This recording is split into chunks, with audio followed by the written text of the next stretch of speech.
Hello, everyone. Welcome to the eighth and the last session of Nick Land's Bitcoin and Philosophy seminar. Sorry for being a little bit late.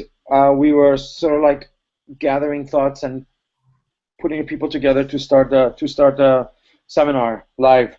So I'm gonna pass it on to Nick to begin. Okay, thanks, Mo.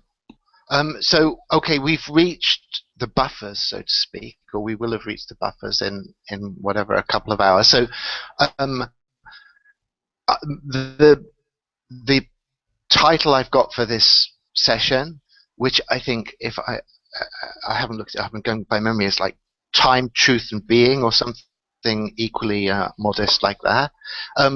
Is just to say that this is the final sync for all of our philosophical quandaries about Bitcoin and the blockchain and these things. Um, but also, this session is a time all you guys are going to be doing an assignment, um, um, and so this is an opportunity to raise any questions relevant to that, or make points about what you want to do, or get discussions going about the topics that you want to pursue in that. Um, I'm sure that we're to communicate after we close down tonight, so it's not as if this is going to be the end of the line on that, but it's definitely, in terms of getting everyone together, a kind of precious opportunity to thrash things out together that you think that you're going to be working on. So I don't know whether I should do a little spiel, because I think, as I say, this is a special thing, but I'll do a very short one, and then anyone who wants to jump in at any stage, as always, but especially today, do so.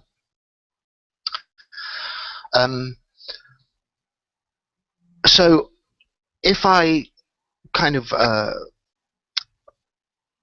if I'm going to hold out on this time, truth, and being thing, and I think all of these terms are terms that are defensible, if grandiose, are defensible in terms of Bitcoin and what we've been talking about, and try to just tie them together.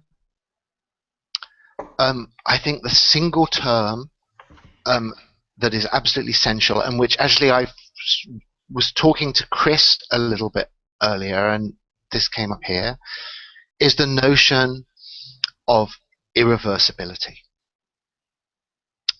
I think that we've come over and over again to the importance of irreversibility to Bitcoin, and we've come across it in a mixture of ways. Some kind of very informal, where it's not totally clear that that's what we're talking about. Others completely explicit.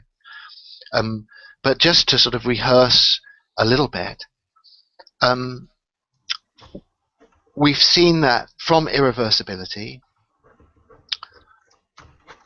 you can very quickly start finding yourself talking about the nature of the contract, and the reason that Bitcoin, in terms of, if we're talking about incentives and motives and the actual objectives of the system, the reason that it has a relation to irreversibility is because of the relationship of irreversibility to the contract.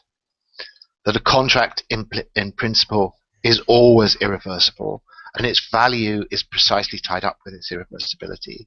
And the very notion of a bond, in a wider sense than purely a financial instrument, in the sense, City of London, self-defining slogan, "My word is my bond," is exactly tied up with the notion of the irreversibility of the contract, and that Bitcoin mechanizes or automates contractual irreversibility, and that is what gives it its value.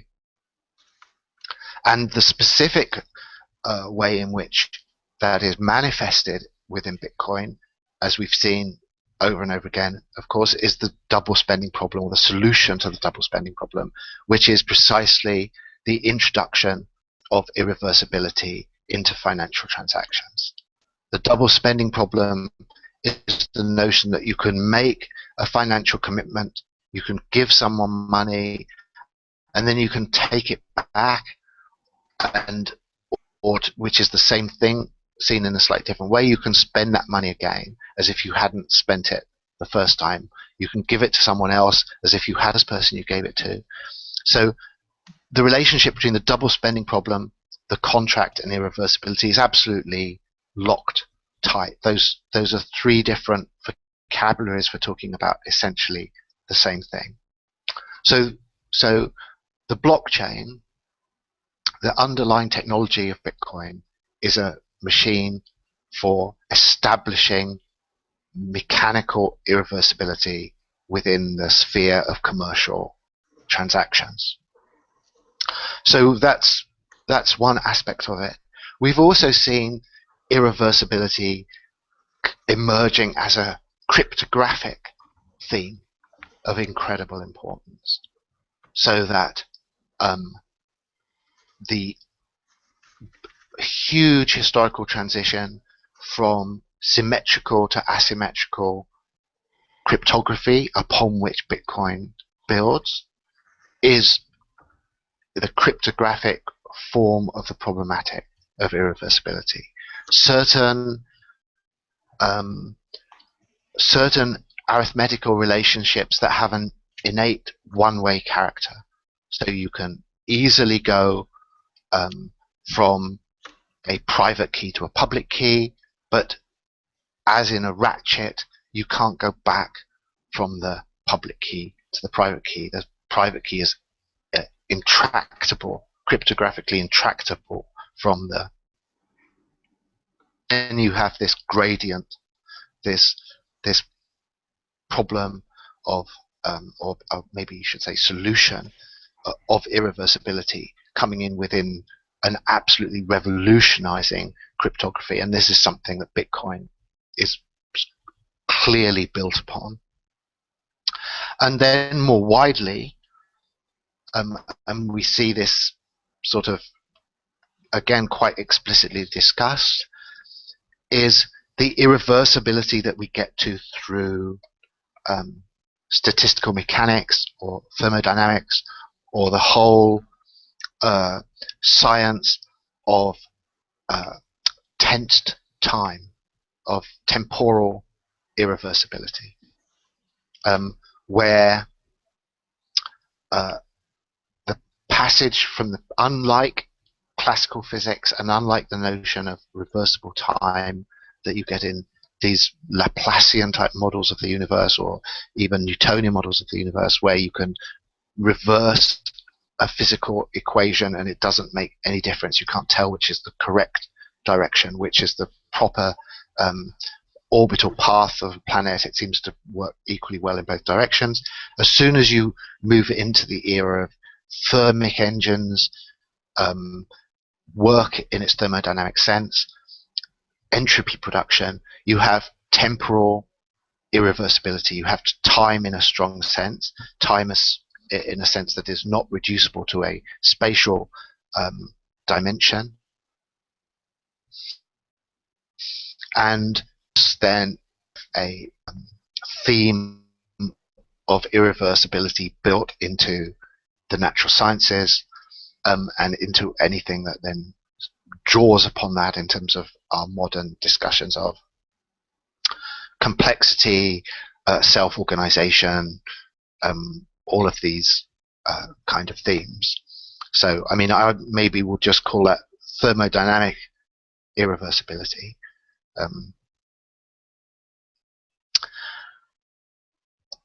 And so we're talking about time already, so I don't think it needs any justification to say, well, what's time got to do with irreversibility? I think it would be a more interesting question, and I would suspect impossible question, to say how could you separate the question of time from a question of irreversibility.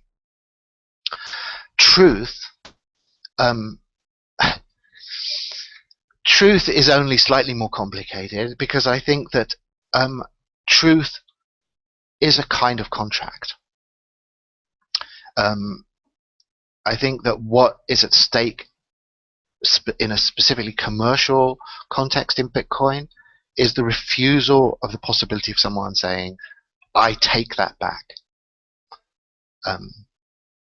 There is a commitment to a statement. There is a commitment that can't be reversed. And a lot of the uses already envisaged for the blockchain are exploiting this.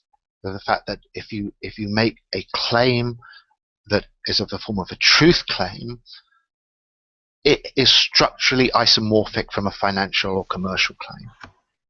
And the problem of irreversibility is exactly the same. If you are going to trust the blockchain as an epistemological engine rather than a commercial engine, you're not changing that much when you get to this extremely abstract level. You want a machine that forecloses reversal, that makes it impossible to go back on something that has been claimed. So the one that really is the abysmal element in this, obviously, is being. And this is something that's been there from the start, I think, of this whole discussion of Bitcoin as ontology. And so I think the suggestion that I'd like to sort of float to get things rolling with this really is, can we just run the whole of our ontological problematic out of irreversibility? Is there anything at all that we're missing if we're wanting to say that in talking about being and talking about ontology, we're talking about irreversibility? And the difference between reality and its idealization is a difference that is totally captured by the notion of irreversibility.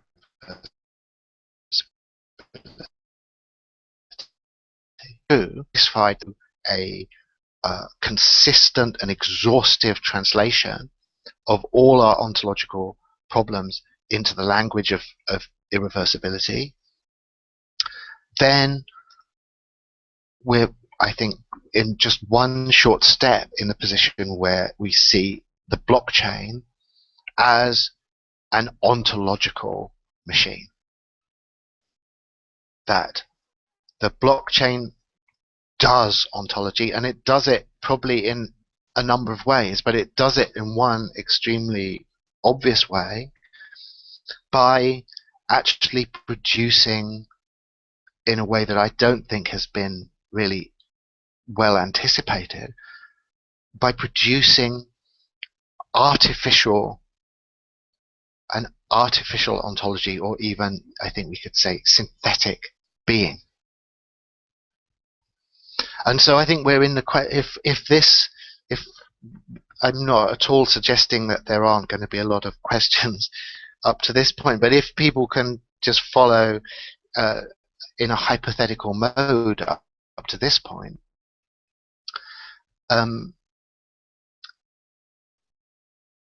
then the sort of issues that are just natural in terms of thinking about Bitcoin as a simulated artificial metallic currency, and we've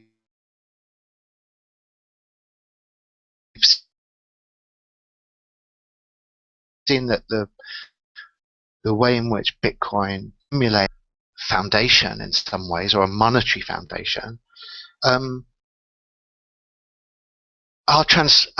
be translated into much more wide-ranging philosophical dimensions. That the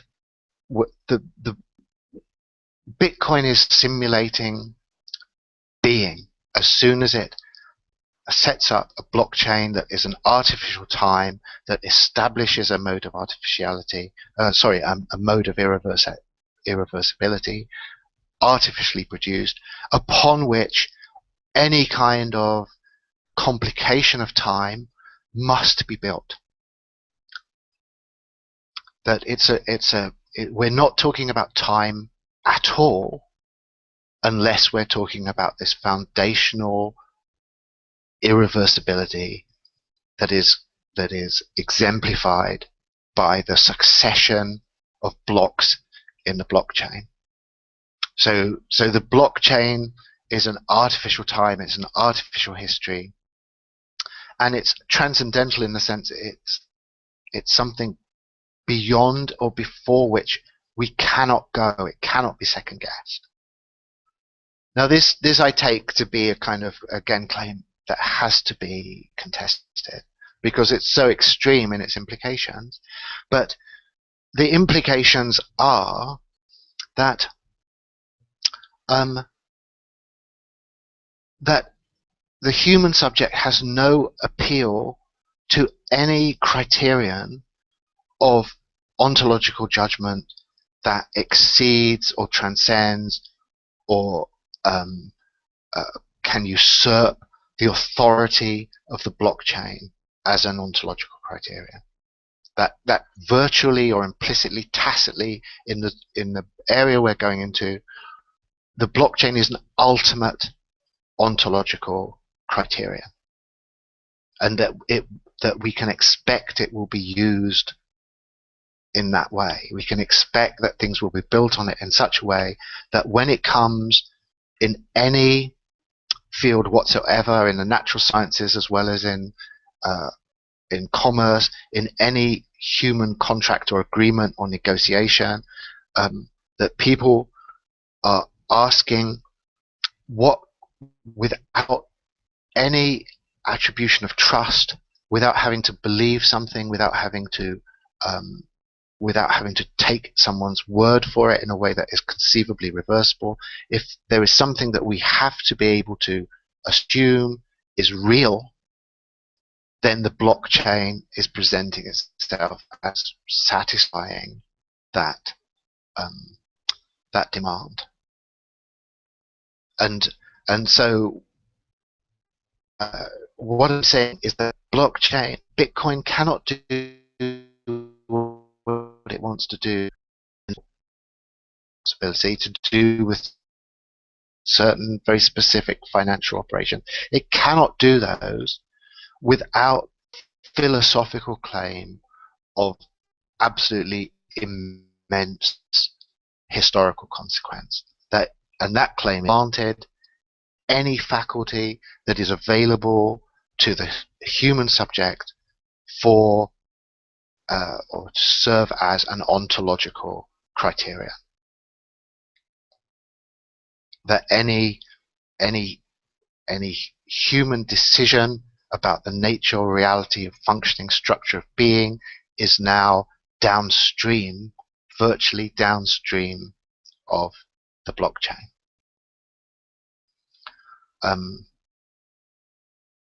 So I think rather than just pushing on with greater and greater theatrical emphasis on this point, it would be better to get people to poke at what they think are the most unsustainable or implausible parts of this claim and from there. I got a couple of questions. Oh, me too. Go ahead. No, you first. No, you go. My question is more sort of like, I can understand,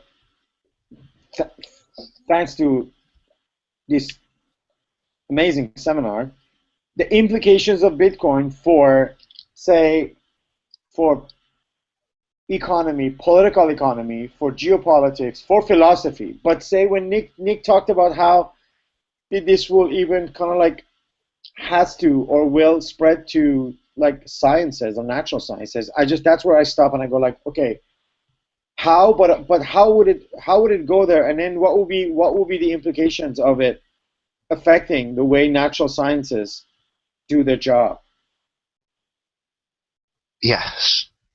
No, it's great. I hope we can sort of really pick at this because it's like crucial, and I think it's an underexplored area, obviously, because people look at Bitcoin as a primarily financial innovation, which in some respects it is. But I think you have to say, well, what?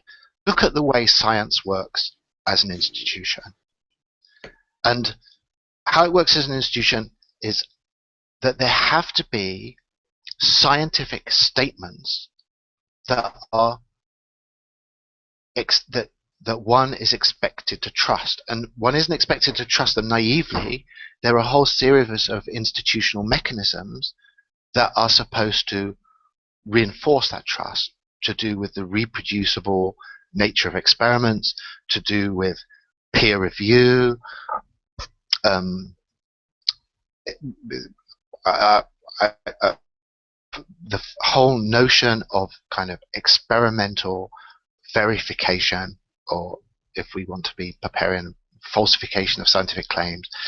But the bottom line with all of this and all of this institutional machinery is there are scientific statements that appeal to, that demand or claim trust.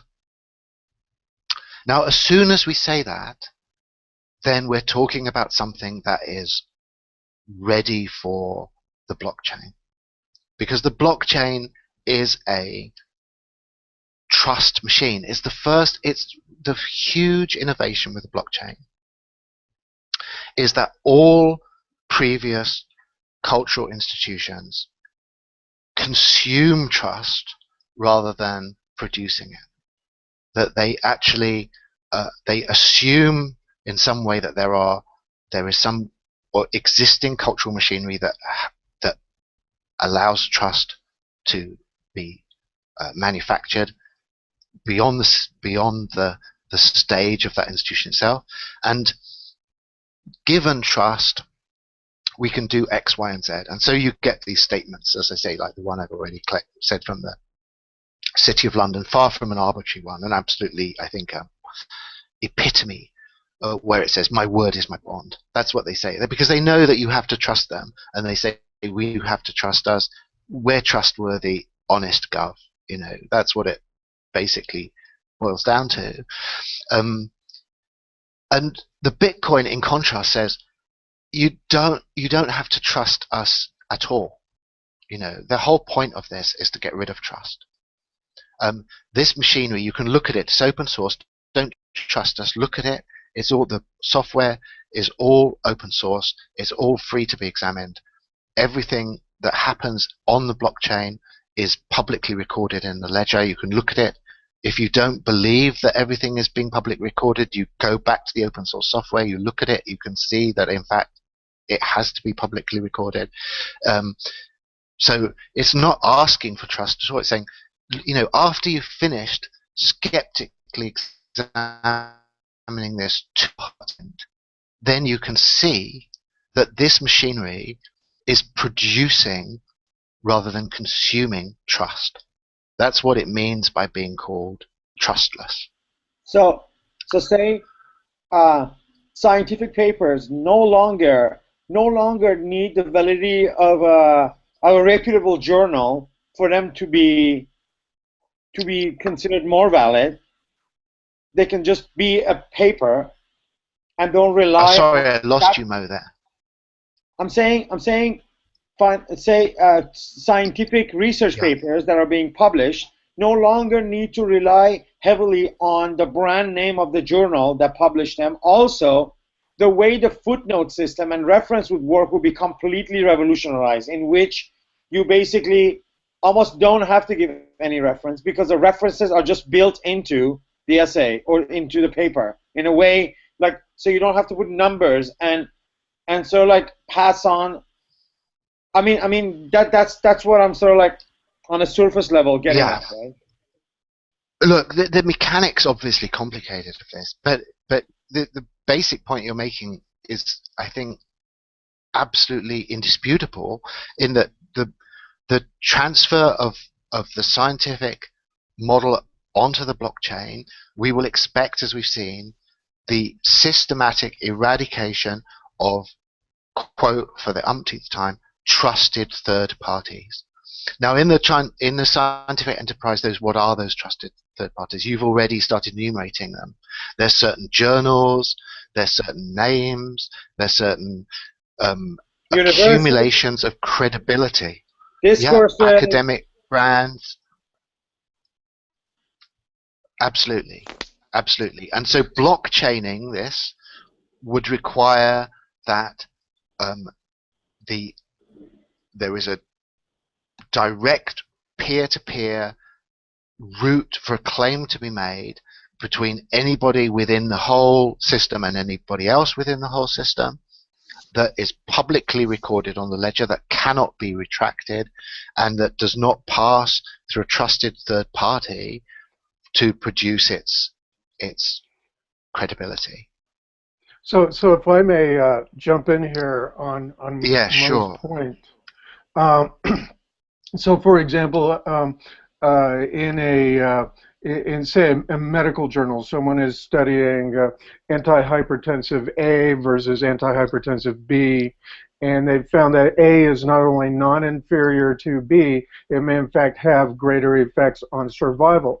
Rather than submitting it to the standard peer review process of say, the Lancet or some other journal, this could actually be published via the blockchain process, verified, and the trust of the veracity of these findings would be generated without that sort of institutional chain of command. Is that what I'm understanding? This is absolutely important, though.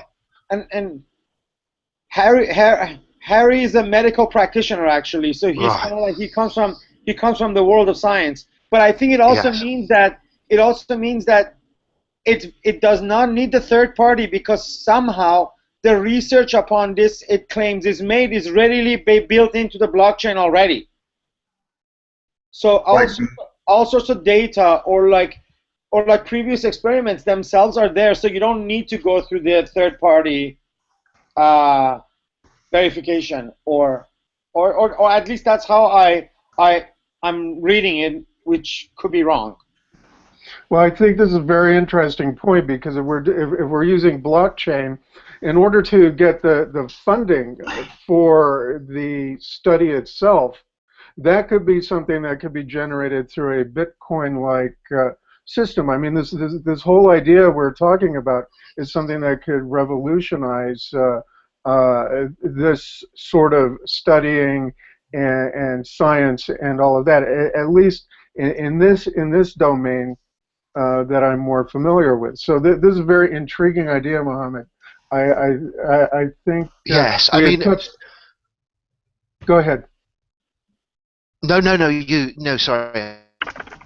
No, I was just wrapping that up. It's okay. I had nothing more to say really on that.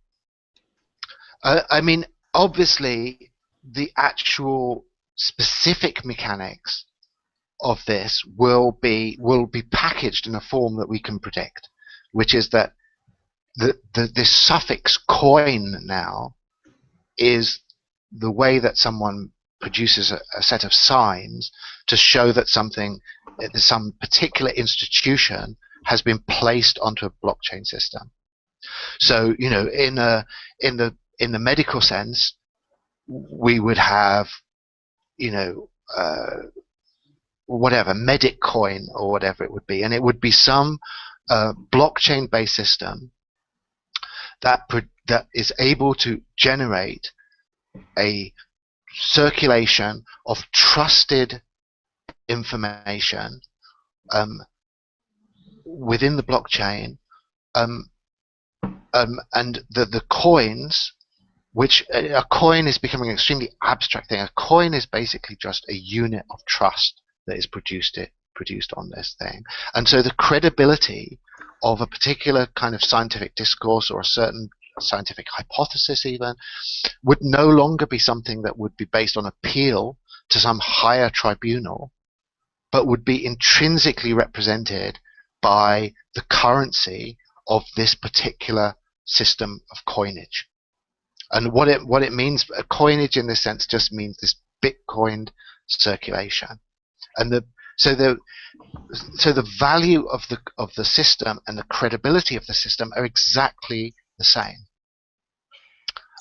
And if something is functioning as, within for instance, a medical circle of doctors engaging in certain thing and passing information between themselves, then they will have this vibrant economy enumerated within a particular of these blockchain coins, and the value of those coins will directly represent the credibility of that information that is being circulated between them, without any higher authority being required to evaluate that information and pass on from on high some judgment about whether that information can or cannot be trusted. You can tell the degree of trust involved is directly manifested by the economy, by the coins. So that is how any kind of blockchain system will work. I'm not going to get into a huge thing, but the intervening stage that is already well underway with this is to do with property title of all kinds. So particular types of coin are involved we've already seen, I think last week, about the authenticity of a work of art. So these are already developed types of coins that they circulate in order to show that a particular work of art is what it claims to be and is not a forgery or has not recently in some mysterious way appeared on the art market. Or more straightforward things to do with, say, this is in fact my car, or this is in fact my house, or various other things that you want to sort of lay claim to in the physical world.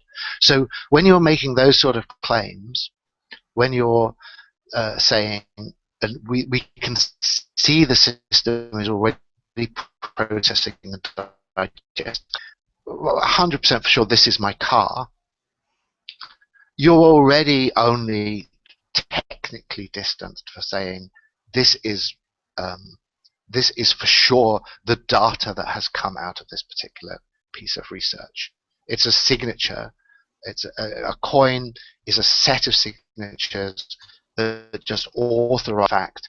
I have seen this output from a particular machine. I have seen this particular set of figures coming out of a scientific study, and that is then material that is circulated on the blockchain exactly the same as a claim to a particular title on a piece of stuff in the world.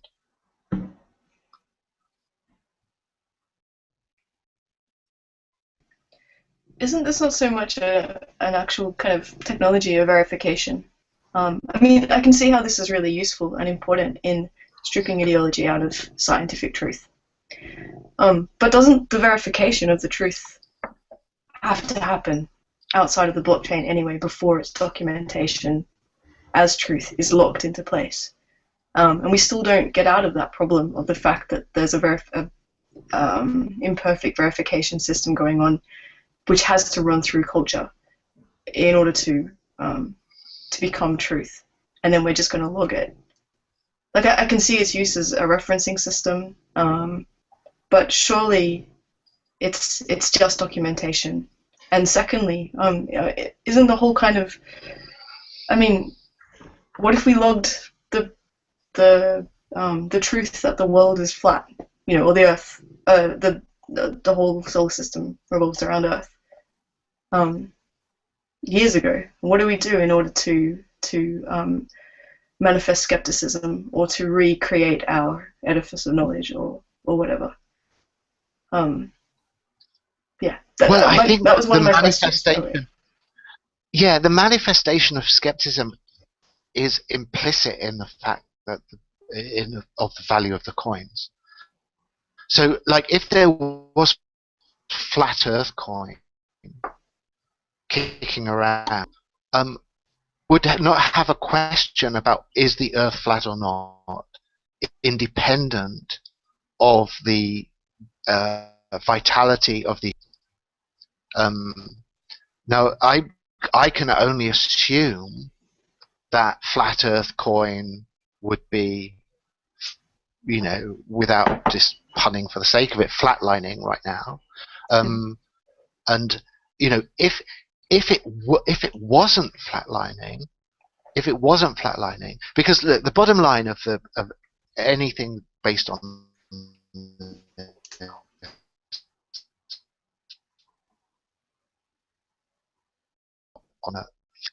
this test, so that when something is validated, is that the majority of computing power applied to the system accepts this as being valid. And so when I make sort of extreme claims to blockchain as ultimate criterion, it's to say you are not going to find a superior epistemological test than a sort of mature Nakamoto consensus. If you can say that, I know the Earth isn't flat, but the majority of the Earth's computing power thinks that the Earth is flat, then I agree, you're lost. You're lost, and the power would just be running us somewhere bad. But I think that the blockchain bet is the fact that there is simply no more reliable criterion than what the majority of computing power applied to the system is going to accept as real. Right, but I mean... So this is the question. Oh, sorry. No, go. Oh, okay, so it seems... the fundamental, the issue is that of revision. So instead of the Earth is flat, let's say, Vioxx is a safe medicine. So you have a Vioxx coin out there that says that Vioxx, stops heart attacks and isn't going to cause you to stroke out. And then sometime later, and say that, some loosely the way this protocol worked is that everybody involved in the Vioxx clinical testing is a signed party to the Vioxx coins, cryptographically secure their identities, all that sort of thing. That later on, they report that they have had strokes, that some of them have had heart attacks anyway, etc. So you have to have a mechanism of revising the knowledge after the fact. So you have to have some kind of attached atemporal structure of statements that can be revised. And then you have the question of what happens to those Vioxx coins. Are they devalued? And then, I guess the idea is that they're, if they are devalued by this change in conclusions, then, Metacoin in general, we lose a certain amount of confidence, or, in FDA coin or something like that, and so it loses value. But it seems like, I don't know, that's a process that has to involve something besides the blockchain structure as we know it itself, and also something that has to dramatically differ between human sciences, where your parties are both human study subjects and scientists, versus like physics, where it's new faster than light neutrino coin, for example. And maybe, I don't know, I've been reading the blockchain thinking, and it seems like maybe the solution here is that we have machines, like the machines that we use for hard science experiments, as parties, signing parties to transactions. That whole, she's talking about the Internet of Things being enabled. Right. Yeah, blockchain, machines exchanging tokens and so forth. Yeah. Does it seem like that has to play a part necessarily in epistemic? I think that is one extremely interesting avenue for this, for sure, because you want to get hard data coined up on blockchains as raw as possible. I would have thought that's for sure. But let's explore this whole Vioxx thing or whatever. We can use any example. The stops you to making some claim about Vioxx, and then somewhere down the line saying, "Oh, that's not what I meant," or or I'm being misrepresented, or an attempt to preserve credibility in the face of a kind of outcome that completely destroys credibility. That is impossible on the blockchain. It's like if you produce a certain set of results and it's attached with a certain sort of set of identities that are operating within that system, those identities are then attached absolutely irreversibly to those particular set of commitments that are made. Which, in the case of something like that, would be statistical commitments, basically. That these measured results support this conclusion with a certain amount of confidence. And it seems like yes. No. Look, yeah. I'm assuming that what you'd want to do is encourage an evolutionary process in exactly the direction that you're saying. This is what I was gonna say. Sorry, I'm jumping in, Nick, but I was gonna sure. Before Jake, the thing is, what you end up happening is like never-ending experiments. That a process of eternal data collection on a problem that's constantly generating and expanding the sort of like the sample rate, or like whatever you call of the whatever the question it was that was put to test, right? Yeah, exactly. With Vioxx, if you're looking at people's continuing health records over time, and so there's this constant what percentage of these people longitudinally are developing the condition that the medicine was claimed to be able to treat, who's manifesting side effects. So that seems to be like exactly where this is merging with the question of datafication. And so if we're all constantly generating this stream of health data from our bodies because of these, biosensors and so forth, and that's connected to studies we've been participants in, then that's constantly feeding into the blockchain, is the idea. But this only works, it's a whole ecosystem. But isn't that itself already a form of a computing power also that has to kind of like, whether it's Internet of Things or like receptors in your body or wherever, that's like translating this like reality into a data stream and providing it. In fact, the more Vioxx is discredited in a short term, that in a long term the coin will be actually more credible, because it's constantly being sort of like, it's constantly being verified, or not? It's not constantly being verified. It's constantly being like tested. That's interesting. Yeah, exactly. That the revision rate. There's an optimal revision rate for the growing value of the currency. If it's too low, the currency is also valueless because not enough is happening on this blockchain. Old conclusions aren't being changed by new experiments. Totally.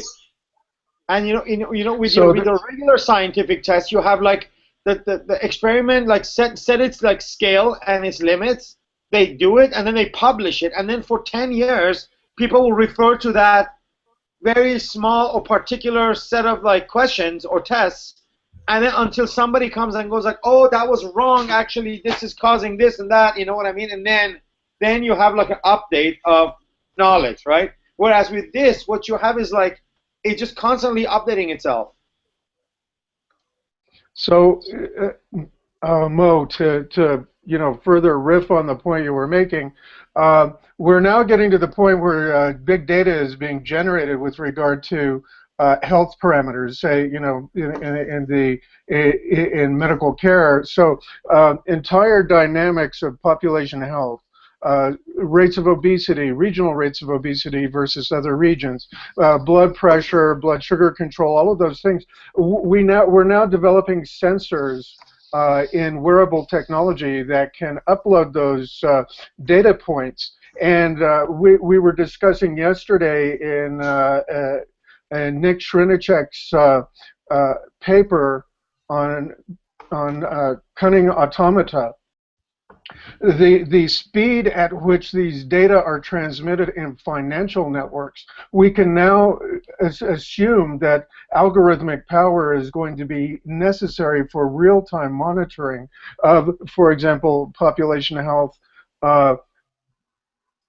statistical production within scientific studies, those sorts of things. So I think if I'm understanding this conversation correctly, that's the direction we're moving, and also to a more democratized form of analytics, rather than those being the the wheelhouse of, say, specific universities or research groups, that these data would be more democratized. I don't know. Any other thoughts on that? I mean, this language of democracy is complicated because, what we're talking about is the power in the system goes to the predominant computing power applied to the system. And so, I mean, people can or cannot, I can see why people would see that as democratizing or anti-democratizing. There's a lot of room for political maneuvering and strategies for sure. But what is that these traditional institutions of credibility are subtracted systematically from the system, and that their previous function is supplanted by Nakamoto consensus. Is just the fact that the blockchain has to update itself in such a way that is consistent, that has no double spending problem. And double spending problem, as we've seen in the past, extremely wide, means basically that there is no abuse of signs taking place in this regime. So I think the implicit claim here is that if you have a combination of data feeds onto the blockchain combined with a Nakamoto consensus selection mechanism, you can eliminate all of the existing apparatus of institutional credibility that is involved in these fields. So yeah, for sure. I mean, people can and are saying that that's democratizing. I'm also sympathetic to people who would be concerned about what it is that is making these decisions. So really the process of democratization may not even be irrelevant. It may become irrelevant through these processes, archaic perhaps.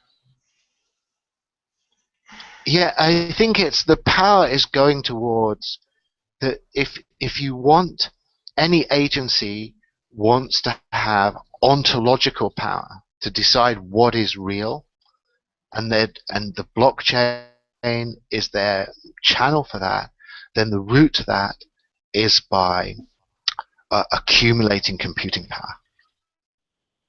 And the computing power will not do what you ask it to do. It will simply decide the Nakamoto consensus on its but I mean, as we've said, in power is almost a euphemism for capital.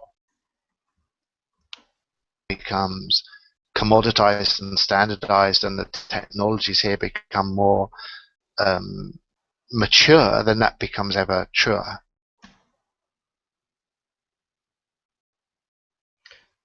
It seems like that seems like one aspect of a more general way that if anything is seizing ontological power, or there's any spreading of ontological power, it seems from humans to machines.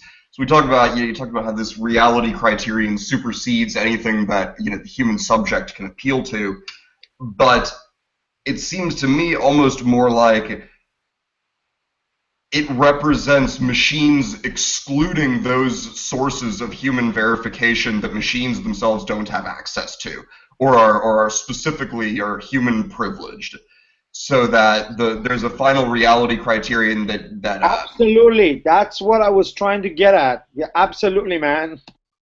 I agree with you. Yeah, whether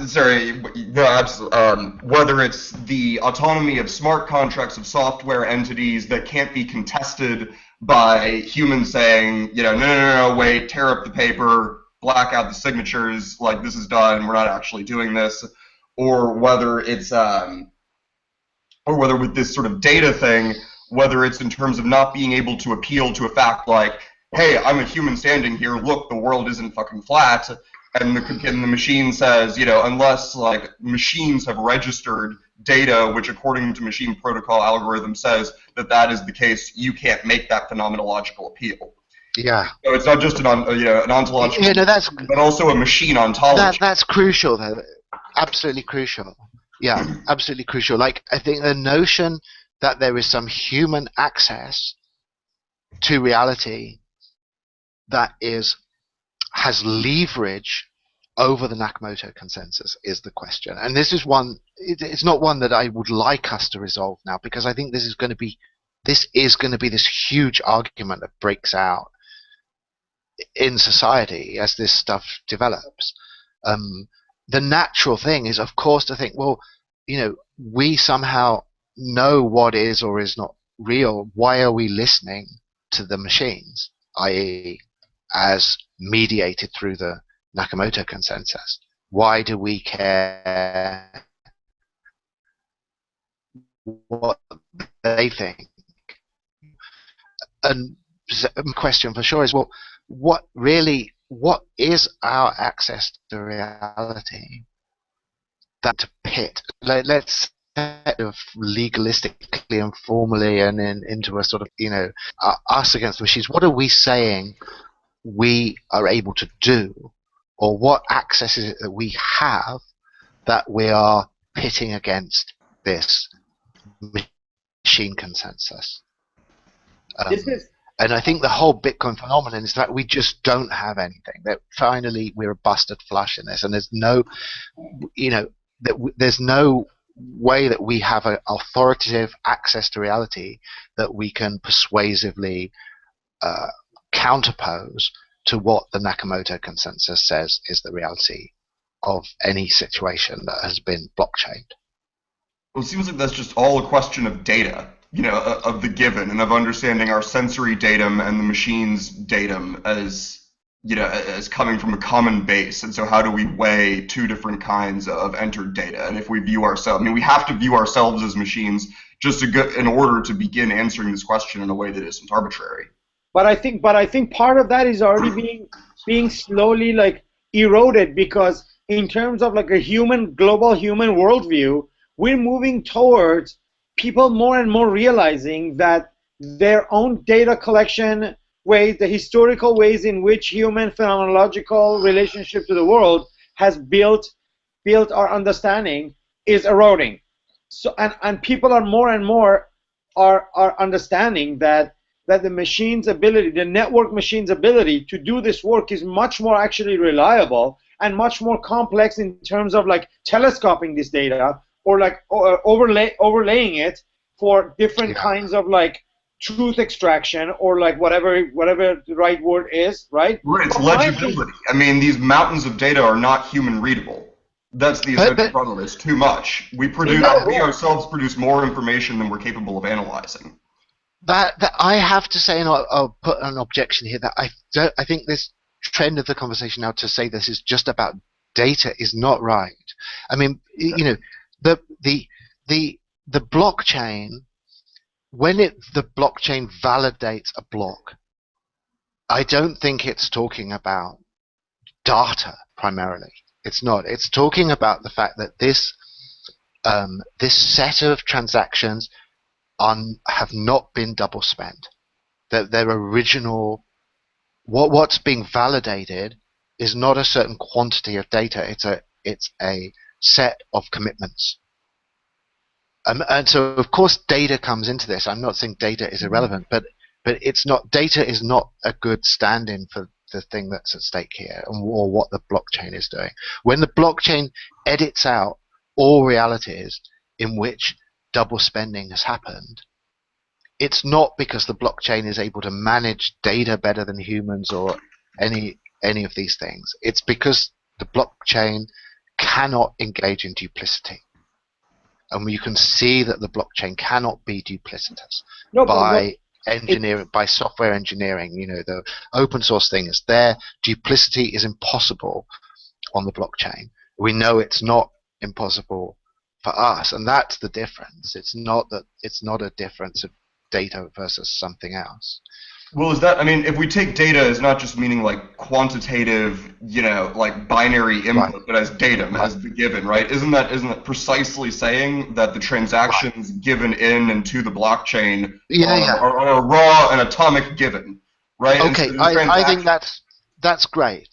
No, that is great. That's great. And I think if we're prepared to rethink fundamentally what we think data is, then absolutely I will then turn around 180 degrees and sign onto this. Yeah, Now, that's absolutely what's happening. Nick, I was gonna make another provocation, which is, the way in which the word and the concept of algorithm has entered sort of like the culture, and now I'm using culture the way Amy uses the word culture, right? Culture is sort of like there's a problem with it, which is a stand-in for human, or a stand-in for human intelligence, right? Which is going to mediate or somehow still sort of, I mean, it doesn't say directly that that's what it is, but most of the time when people invoke algorithm, what they're really trying to point to are the smart human programmers who are writing these things, right? And I think with this hypothetical move to Bitcoin, actually there will be a deflating or de-emphasization of algorithm, of that type of what algorithm means, right? It has to, because you know what I mean, and especially the way sort of like, Right. like Nick and Alex talk about algorithms in cunning automata. Sometimes I feel like they're also kind of use it in that sense. It's like a ghost of the human. Algorithm is a ghost of the man that still tries to sort of like, that's still in charge of the machines. Whereas I think what we're discussing here is like, it's like, okay, if you're talking about like cinema, the difference will be between the Ex Machina and the Automata, the two movies that came out like recently that deal with artificial intelligence. In Automata, you're dealing with this very simple machine that's actually very much like Siri on two legs, and its development into sort of like an independent type of artificial intelligence. And then in Ex Machina, which you're dealing with this like trauma of the machine not being fully accepted by human, or all this sort of stuff that happens around, like the humans are still sort of like the masters. Yeah, it's an interesting question. It's interesting how little algorithm comes up in this Bitcoin discussion, isn't it? It's a word we've hardly used over the last 8 weeks. The word that stands in for it is protocol. And protocol, interestingly, is at least as much on the economic side as it is on the technical side. I mean, it's a protocol in the sense it's a piece of software, but it's also a protocol in the sense it's a certain kind of economic arrangement. And I think, I mean, my worry about over-investing the language of algorithms is that it sounds as if you're involved in something that is purely technical in a way that can be stood over against something else. I think that why this language that has already emerged and established itself of a protocol is one that seems to me much more satisfactory is that when talking about the commercial and economic and contractual side of Bitcoin, it seems completely natural to be also using the same language. That the Bitcoin protocol is a piece of social direction as much as it's a piece of technical code. So I don't know. It's interesting. Yeah.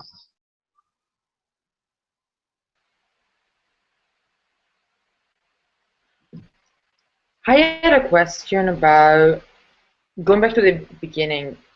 Basically, when we were saying that the blockchain works as an ultimate ontological criterion, right? Yes. So my question was like, maybe I even asked this question already. I don't remember. Like, what about the fact that this ultimate criterion or ontological criterion comes from a monetary technology? Does it say anything like about reality? The structure, Right. in a way, the operative logic to validate reality comes from an economic mode of evaluation. Yes. I'm sure that you can dig very deeply into this question. So I certainly don't want to kind of shut it down by whatever I say about it. I mean, it's tied up with this question about what is happening semiotically with this new usage of the word coin. One of the things that I think we've hardly seen yet, but we're going to see hugely, is that the word coin is going to totally change its sense. And the old sense of coin to do with bits of metal circulating around as cash is going to seem like archaic and quaint and a bit irrelevant. And a coin is going to be something that instantiates any system of exchange on a blockchain. And the reason to bring that up is I think that when we talk about a monetary technology, initially, for sure, and I have no doubt there are good reasons for that, and also reasons that are questionable in all kinds of ways. Bitcoin begins as a monetary technology in a narrow sense, and that's its latch, and that's its attempt to kind of immediately motivate people. And obviously, economics is the primary zone of incentives. So if you want to motivate people, you go economic automatically.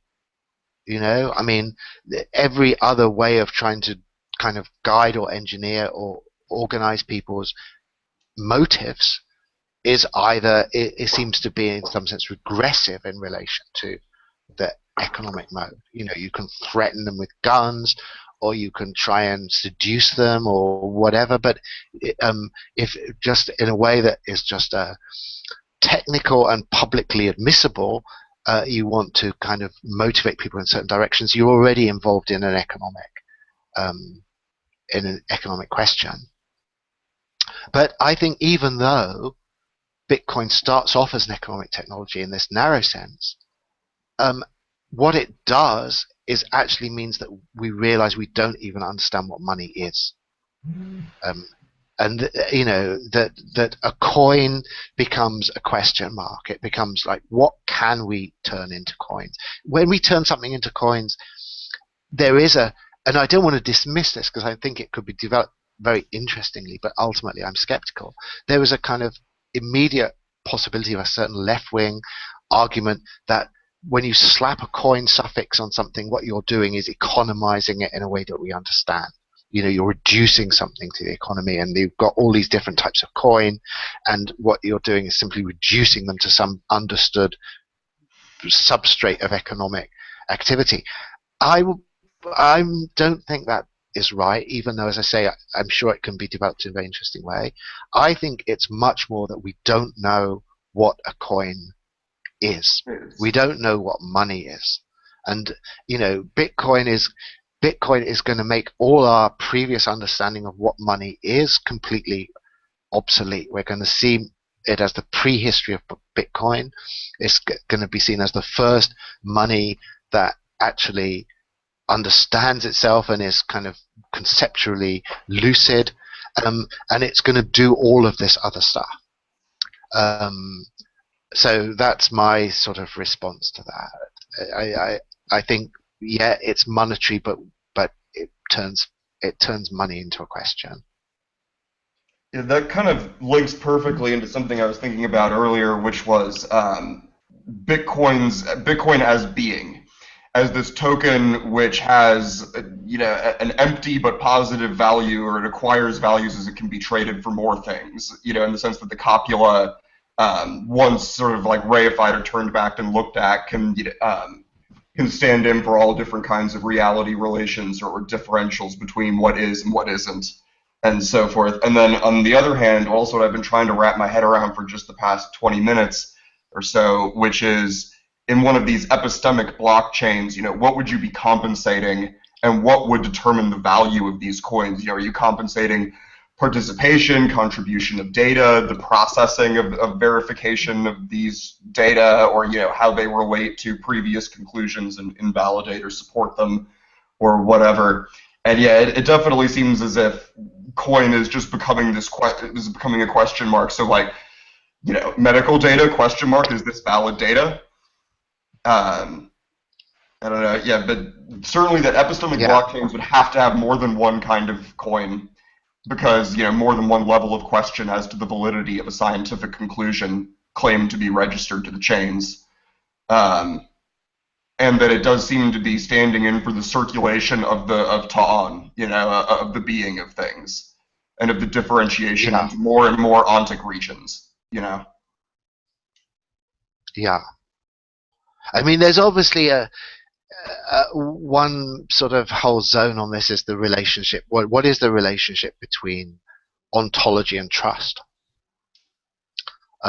Because the most direct route into the blockchaining of anything is that if there's a trust problem involved, the blockchain is already trying to get in at this point. And obviously, it seems to me that there has to be a relationship between these two things. That's to say that trust must be an ontological problem at some level. It's that what is real, what is being, are all things that introduce a question of credibility, of the at some level that this is something that you have to accept. And when I say you have to accept, it's not that you have to accept to say just to try and close down a question and say we just have to accept it. It's to say that to carry on there is a continual acceptance taking place, and therefore you might want it to be formally automated in a way that doesn't depend upon certain traditional institutions.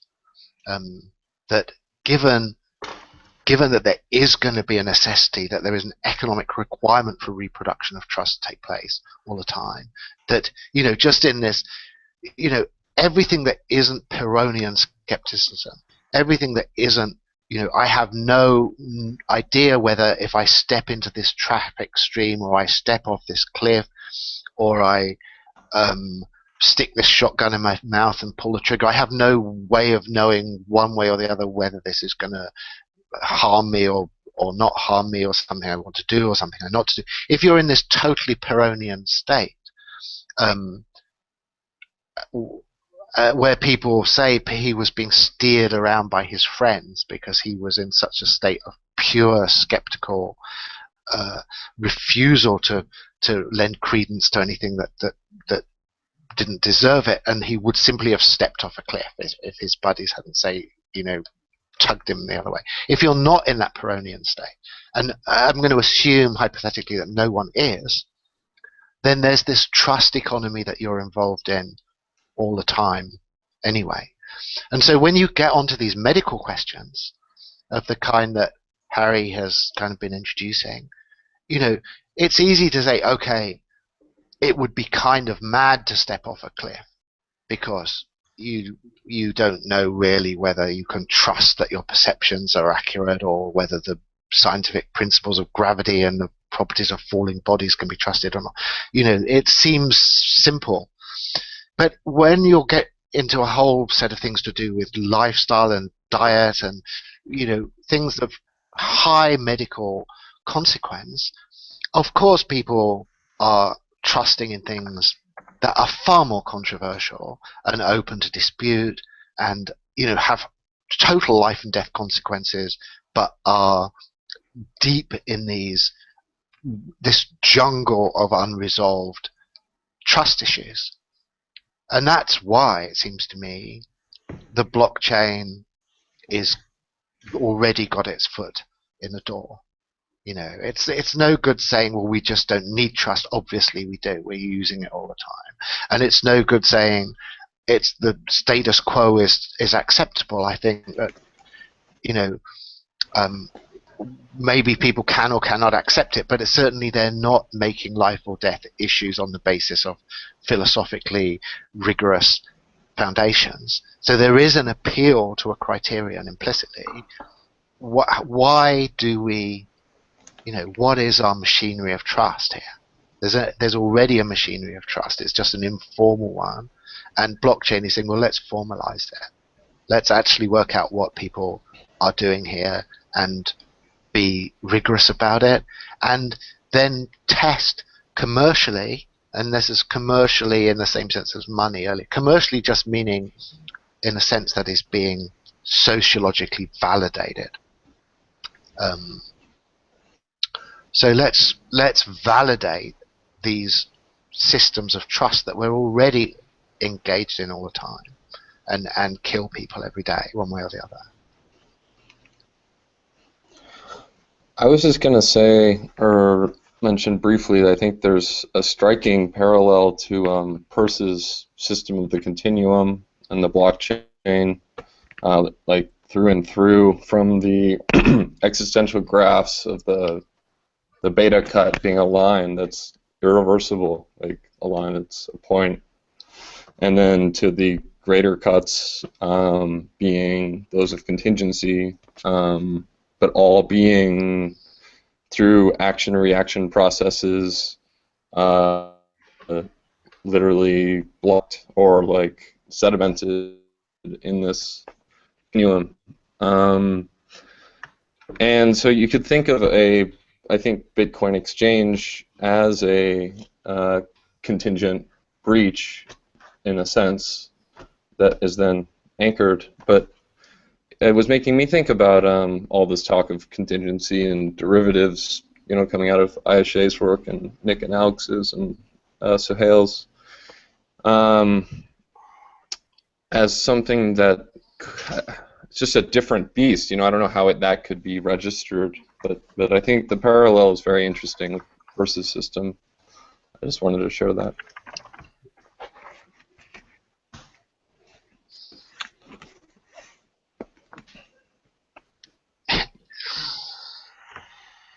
I don't know if anyone else thought that.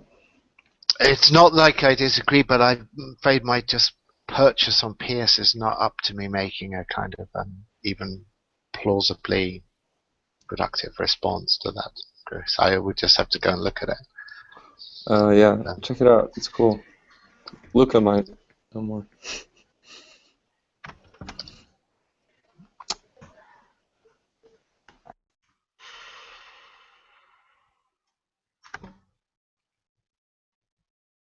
All right, not to interrupt, but I have to go to work, guys. Unfortunately, I couldn't negotiate going in any later than this. So this is my last hurrah. Goodbye. It was good, everybody. Thank you. Okay, cool, great. Well, yeah. Well, I think we need to be in touch at some point. So, but everyone can. There were channels of communication, aren't there? So yes, and the classroom is there. We're not going to close the classroom, and everybody who was in the class, whether like enrolled or audit or members who showed interest, will all have access to classroom. And so as you, Nick, that's our own blockchain. We have like a small system. So. Okay. All right, awesome. So yeah, enjoy work, Jake, for sure. Ha! You kidding me? It's Mother's Day. Fuck this shit. Goodbye, guys. Bye. Thanks. Okay.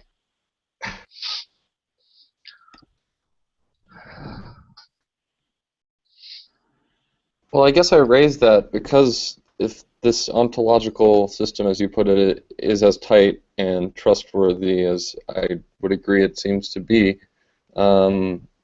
what could be a contingent discontinuity for it? I mean, we saw how what's it called crashed. But what threats do you potentially see? I think we could definitely get onto this stuff, and as we know, it's already there in the Bitcoin paper this discussion. It's a security question. There's a whole. This is also something we haven't.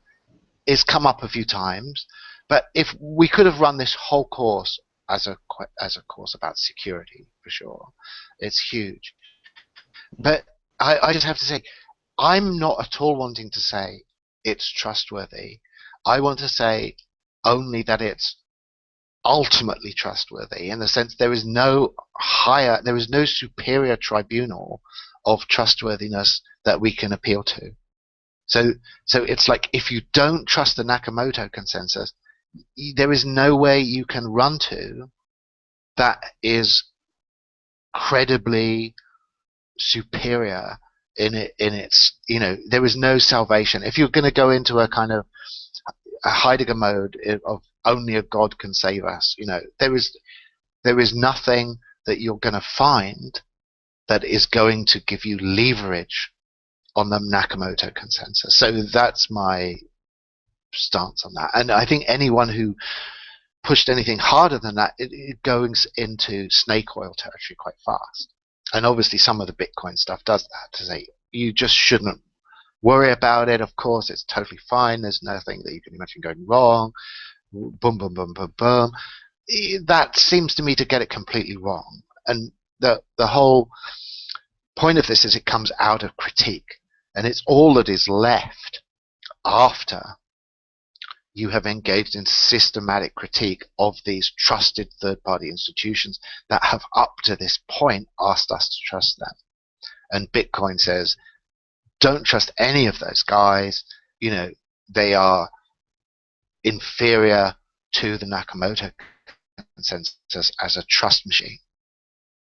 And I think that that's, for me, it. You take one step further beyond that, and you are, as I say, then you're trying to sell some belief to people that goes beyond what is credibly supported by the technology. Can I just say that Laura at some point post this thing, no one knows what a coin can do? Can I just say that is just like absolutely what this is about, as far as I'm just randomly re-quoting it. I mean, that's totally right. That's totally right. That's it. That's what, if I'm not trying to steal it, although I have used a sentence almost exactly the same actually in this book that's coming out. But it's like, this is what this course is about, as far as I'm concerned, for sure. And it's totally right.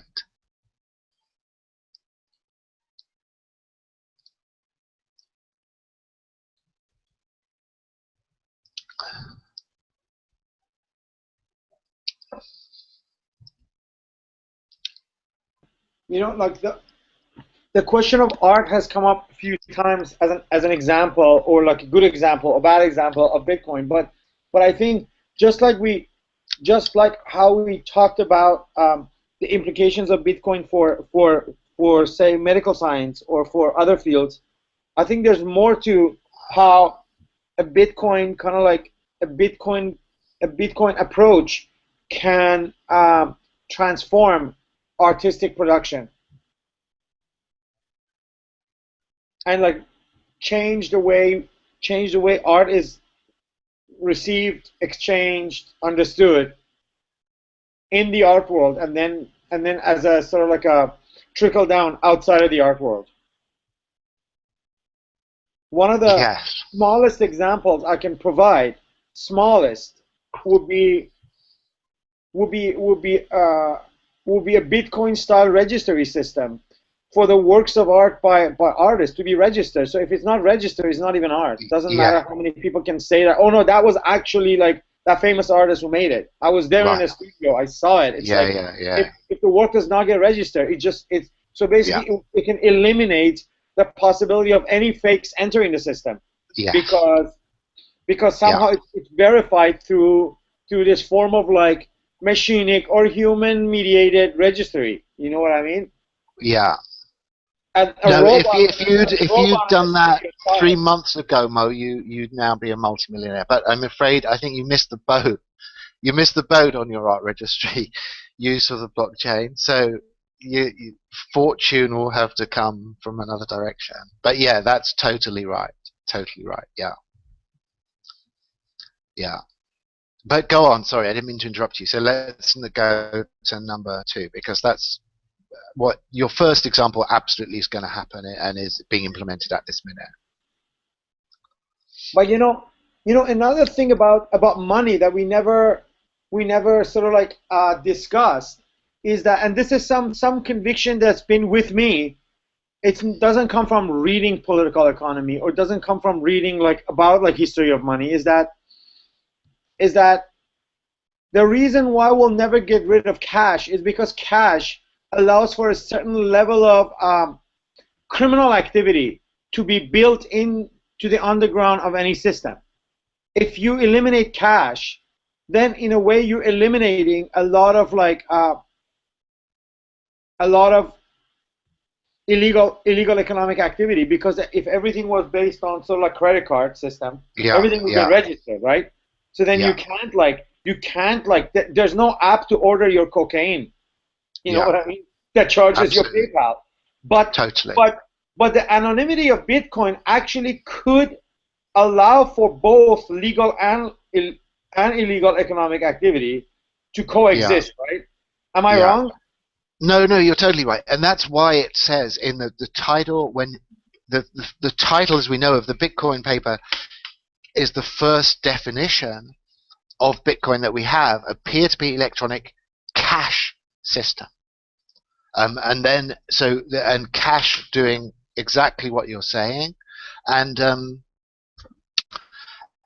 obviously then the first sort of theatrical history of this being the Silk Road, and the fact that the first people to really start getting into this in a big way are people who want to engage in these underground economic activities, cash transactions. So there's different ways this conversation can go. Obviously, among all the kind of cypherpunk types and guys who are really attached to this notion of cash, the conversation they want to have is, why is the blockchain not stronger as cash? And they feel in some ways betrayed.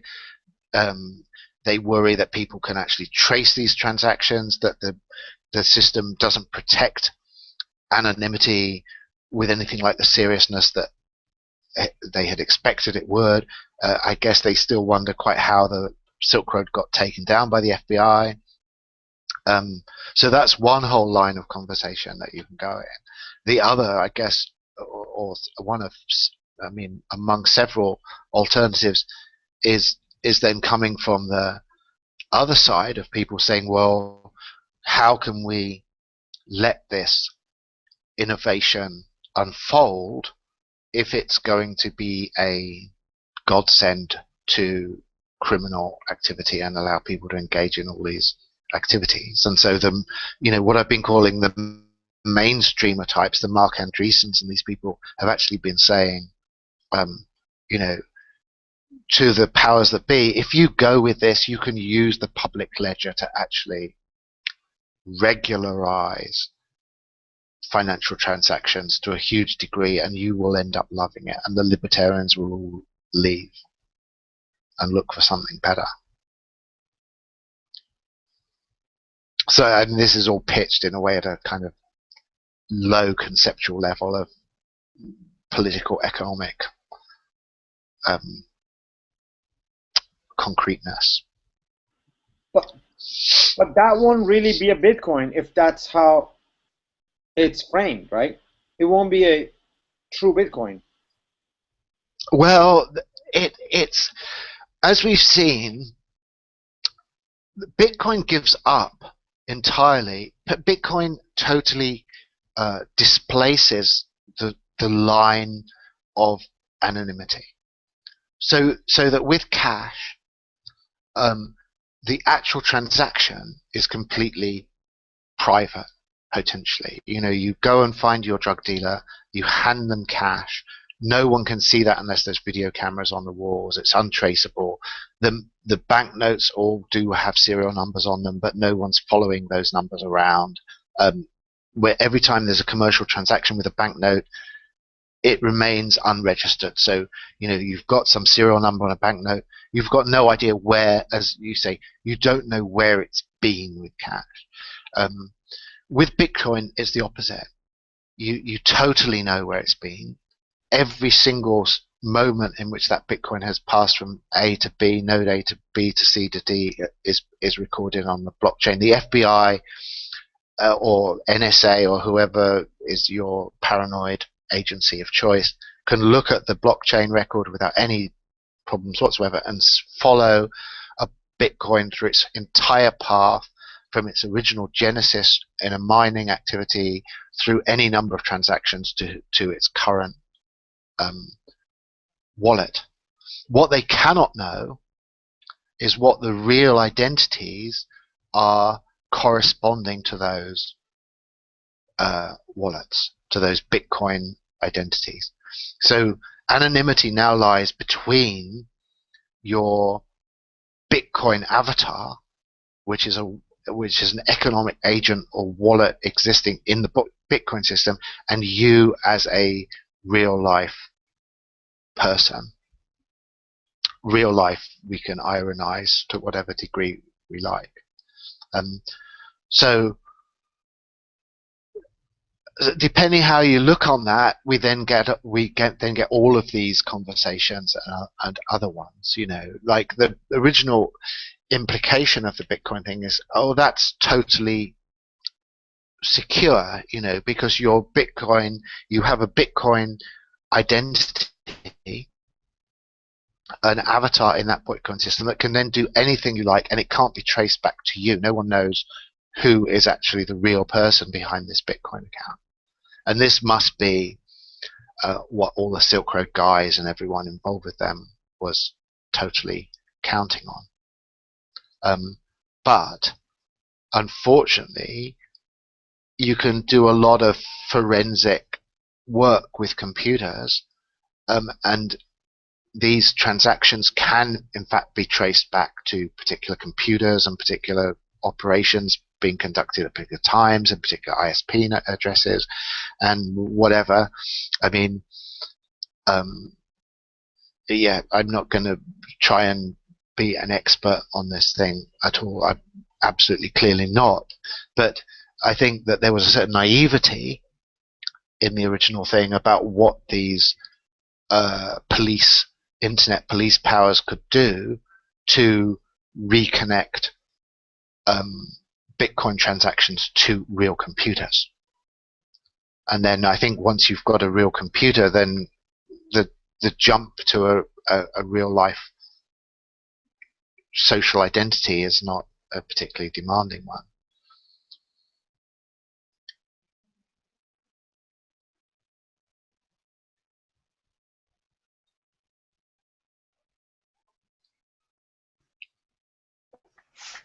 Hey, so Nick, you mentioned before, and I really like this because it answers a lot of my previous questions about the temporality of the blockchain. The complications of time have to be built upon the foundation of asymmetrical time or entropic time. So I wanted to ask about the time that builds the blockchain. I mean, I'm assuming that you see this as some kind of pocket of negentropy. And what happens to this external time when everything disappears into blockchain temporality? And then how these, I don't know, how you might envision these temporal anomalies that could arise out of blockchain time manifesting. I'm just trying to get my head around it a little bit. Yeah, like well, the kind of like levels of entropy and negentropy in this. Right. Sort of. Yeah, I think it is. There are so many tempting avenues to explore in this way. Like the most straightforward. Let me put on my most sensible possible hat. With just the understanding there are some slightly less sensible hats that could be put on instead. The most sensible possible hat would definitely see the whole thing as nested. so that your outermost level is the most is in the most deep and unproblematic compliance to thermodynamic normality. That's to say that it's engaged in continuous entropy production. So at this level, at the outermost level, one has a continuous decline in order or increase in entropy. Within that, we know already from the whole of the complex dynamics things is that you then have a pocket within that outermost level where you can have anomalous negative entropy production, which is then everything is life and technology and history and all of this stuff. And so when you're saying the blockchain would occur within that, then the blockchain is then either part of that pocket or a pocket within that pocket, or is somehow nested within a kind of entropic cosmic backdrop. And so it's, if you then say, as I've been asserting, that it's a kind of ultimate ontological criterion, it's only in the same way that philosophy or some other human cultural institution would have claimed to be an ultimate ontological criterion. It's obviously nested within or enveloped within a larger economy that is running in the opposite direction and is not in any way subservient to it. Now, obviously, if you want to then start putting on weirder hats, you then get into kind of simulation argument type thoughts, like because everything we know about this outer, wider entropic economy is modeled within our narrow, negative entropic enveloped economy.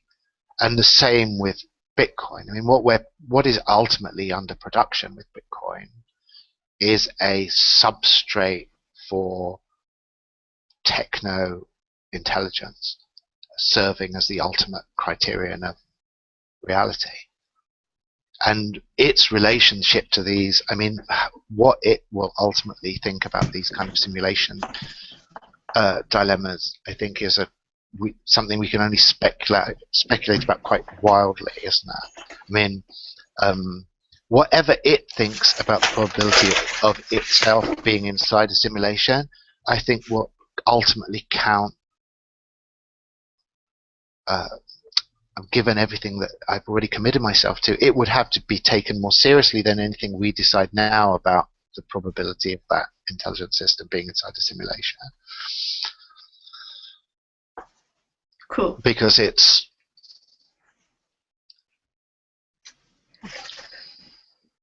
Have I sort of totally evaded your question now? I sort of feel I have a bit. I've taken some elliptical orbit around it that's kind of avoided it. You answered it in just the way I wanted you to, but I'm a little bit confused about. So we've got our nested levels of entropy, or negentropy, nested pockets of negentropy. How do we get from that to the simulation argument? Can you just clarify that a little bit? Because I'm really interested in this. Well, I think, okay, how do you get to it? And I mean, the easiest way would be simply to retrace the route people have up to this point got to the simulation argument from that.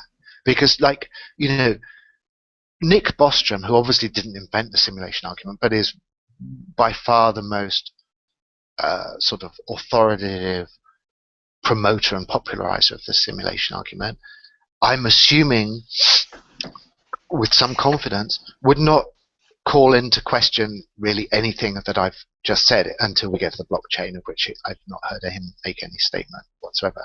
So as far as he's concerned, the whole of human technology leading to simulation technologies would be part of a natural history that would naturally take place inside an entropic cosmos. And he doesn't expect people to think anything else. And yet, at the point where he then forces people to raise this dilemma, like, if an advanced civilization survives, values what he calls ancestor simulations, and has the capacity to produce those simulations, then almost certainly we are inside a simulation.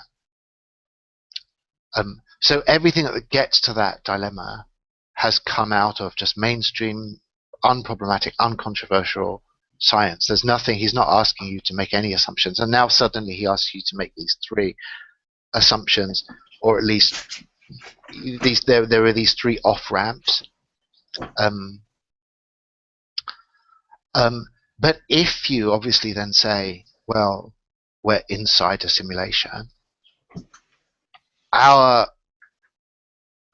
model of the external entropic outer cosmos is completely unreliable. I mean, it's simply the model inside our simulated reality of the outside of our entropy pocket inside that simulation. But it's not a model. It's not pretending to be a model, and it couldn't possibly be a model of the entropic outer cosmos embedding our simulation, because that outside, the absolute outside, isn't modeled at all inside our simulation. We don't have a model of it. So if you ask some thermodynamic cosmologist to tell you about what the universe is like, they're not telling you about what's outside our simulation. They're telling you about the outside of our pocket of order within our simulation. Sorry, I'm not necessarily being very clear about this, but I'm just saying it's not the absolute outside, that is transcendentally introduced by the simulation argument, is not a theme or a topic that is identified or that is under any kind of discussion within the natural sciences as they exist within any simulation. Okay. I'm sure I'm being really obscure about this. I'm trying to be clear, but it's the fact that once you cross over to saying that maybe you're in a simulation, then everything that your natural sciences are about is about the inside of that simulation, not the outside of that simulation. Yeah. Even though what makes it misleading is it doesn't sound like that, because obviously, you follow the argument through again. It starts, you start with a natural universe. Life exists, civilization exists, it builds simulation. It sounds like you're talking about the universe, and then you're working your way into talking about simulations. But as soon as you cross the line of saying, well, maybe this is a simulation, then those sciences that you were talking about before are no longer anything that you ever had access to within the simulation that you're embedded within. I'm just stalling because I'm trying to reconcile the account of technological development that leads to simulation technology as negentropy then being discounted by its ability to simulate its own creation. And I don't know where I want to take this actually, because it's been something I've been thinking about for a while, and I've lost all of my thoughts on it all at once. Oh, really? Yeah, I've got like That's diagrams of unfortunate, it on my wall. No, you could have really helped us out here, and in fact, instead, you've had some kind of weird brain spasm. I have indeed. I'm kind of sick as well. I'm on like a bunch of medication, which might be part of that. But Yeah, maybe just let me try and get my thoughts back together on this for a sec. Okay, this is a different thought, but isn't then kind of positing Bitcoin as sort of negentropic, or the blockchain as a negentropic, the result of a negentropic process? Um, Or protocol. Yeah, whatever. What? I said yeah, or protocol. Continue. I'm interested. Still then just retreating further and further into the simulation and losing all purchase on the absolute outside.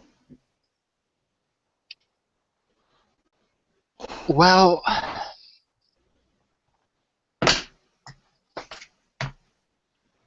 I mean, we have, I don't know, we have no purchase absolute outside until we can first envisage the absolute outside. I mean, like if you take take the simulation argument as an example, it's only with the thought, which I agree is in one sense extremely archaic. I mean, I'm not saying that I think the simulation argument in its modern form originates with Hans Moravec, and it would be quite wrong to say that that argument was in any radical sense new. Of course, it's like it's a kind of quite reasonable to say it's a kind of neo-Gnosticism. It's as archaic as human culture as far as we know it. But in its modern form and its modern formulation, there is no notion of the absolute outside until you get a clear sense of what it is meant by being inside a simulation. And the only way to a rigorous sense of what it is like to be inside a simulation is to follow this line through computer science and the actual concrete production of simulation technology, to then envisage that our own ontological situation is embedded within a simulation. As when we say, what do we mean when we say inside a simulation? If we mean anything at all now, we mean it's inside some kind of computer run program in which all the features of that system are kind of internal characteristics of some program run onside a computer system. And so, sorry, that's the worst ever, most crappy, half-assed definition of simulation probably in the history of human species. But what I'm trying to say, utterly incompetently, is that there is a kind of very, very sensible, unproblematic, uncontroversial definition of what a computer simulation is. And it's only by following step by step in a way that any computer science department would completely accept, that when Bostrom then says, and so we're inside a computer simulation, everyone knows what that means. You know, what they think it means is based upon that very, very definite, clear sense of what a computer simulation is, as ultimately defined by computer science. So you could have a do it out in code in some particular program. You know, we'd be running our program in this particular computer language. We might not know all the details of it, but it's something that in principle could form a text in the form of written in a computer language, and would just sort of, at least nominally, we'd know how to fill all of this in, and therefore have a completely concrete, specific understanding of what it meant to say we were inside a computer simulation. Now, so that's the same sense that I think this blockchain thing is being invoked. Unless you come at this problem through history, it means nothing. Or it means something of such mystical obscurity that you can't get any purchase on it. I mean, we could regress into an old Gnostic language and say, you know, or go to kind of India 500 BC or something and say, you know, this is Maya or whatever. This is a dream of Vishnu. You know, there's any kind of types of language we could say that this is not the true reality, and there is an absolute outside that we have no access to because we're inside some particular systematic unreality. What the simulation argument does is it makes that systematic unreality utterly definite and in one sense uncontroversial. Of course, you can say, you can say we're not inside a computer simulation, but but it's not controversial what it would mean to be inside a computer simulation. No one can say, I don't even understand what you're saying. We could be in a computer simulation. Everyone now knows what it would mean to be in a computer simulation. In a way that I don't think is comparable to these other things, like we're inside a fake reality produced by the demiurge. You know, I think if someone said, what the hell do you mean by that? At least they could spin out the argument a little bit. But I think if someone said, what the hell do you mean inside a computer simulation? I just don't think that would even get started now. Because we know what a computer simulation is. So I think that's the reason why one takes that route. Yeah. All right. I'm gonna keep thinking on this before I say anything completely silly. Well, no, I'd say something completely silly. Risk it. No, the thing is, I don't know what that thing's. Even though it'll be recorded in cyberspace for ages. I don't know what it is yet, so I actually can't say it. There are a couple of, I don't know, things I like to think out better before I do throw them into cyberspace forever. Yeah. Too late for me to take that line now. Sorry. Wait, so if this ultimate trustworthiness or this irreversibility, you wouldn't consider this within the realm of entropy dissipation or dissemination. Did I misunderstand that?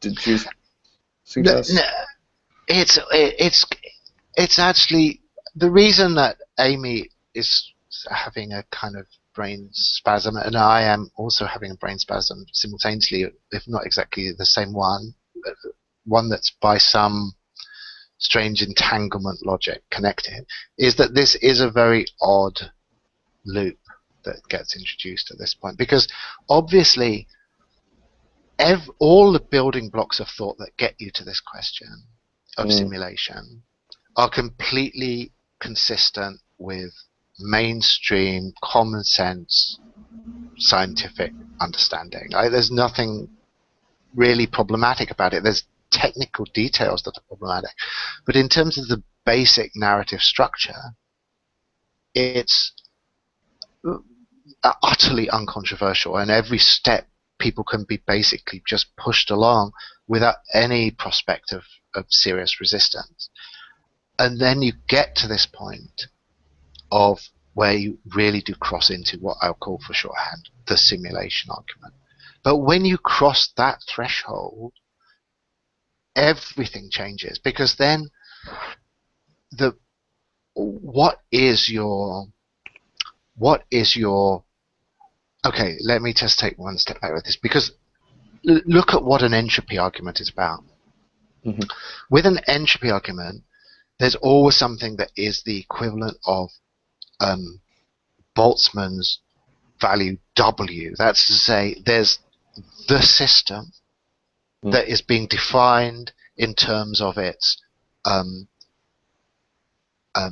most expected probability state.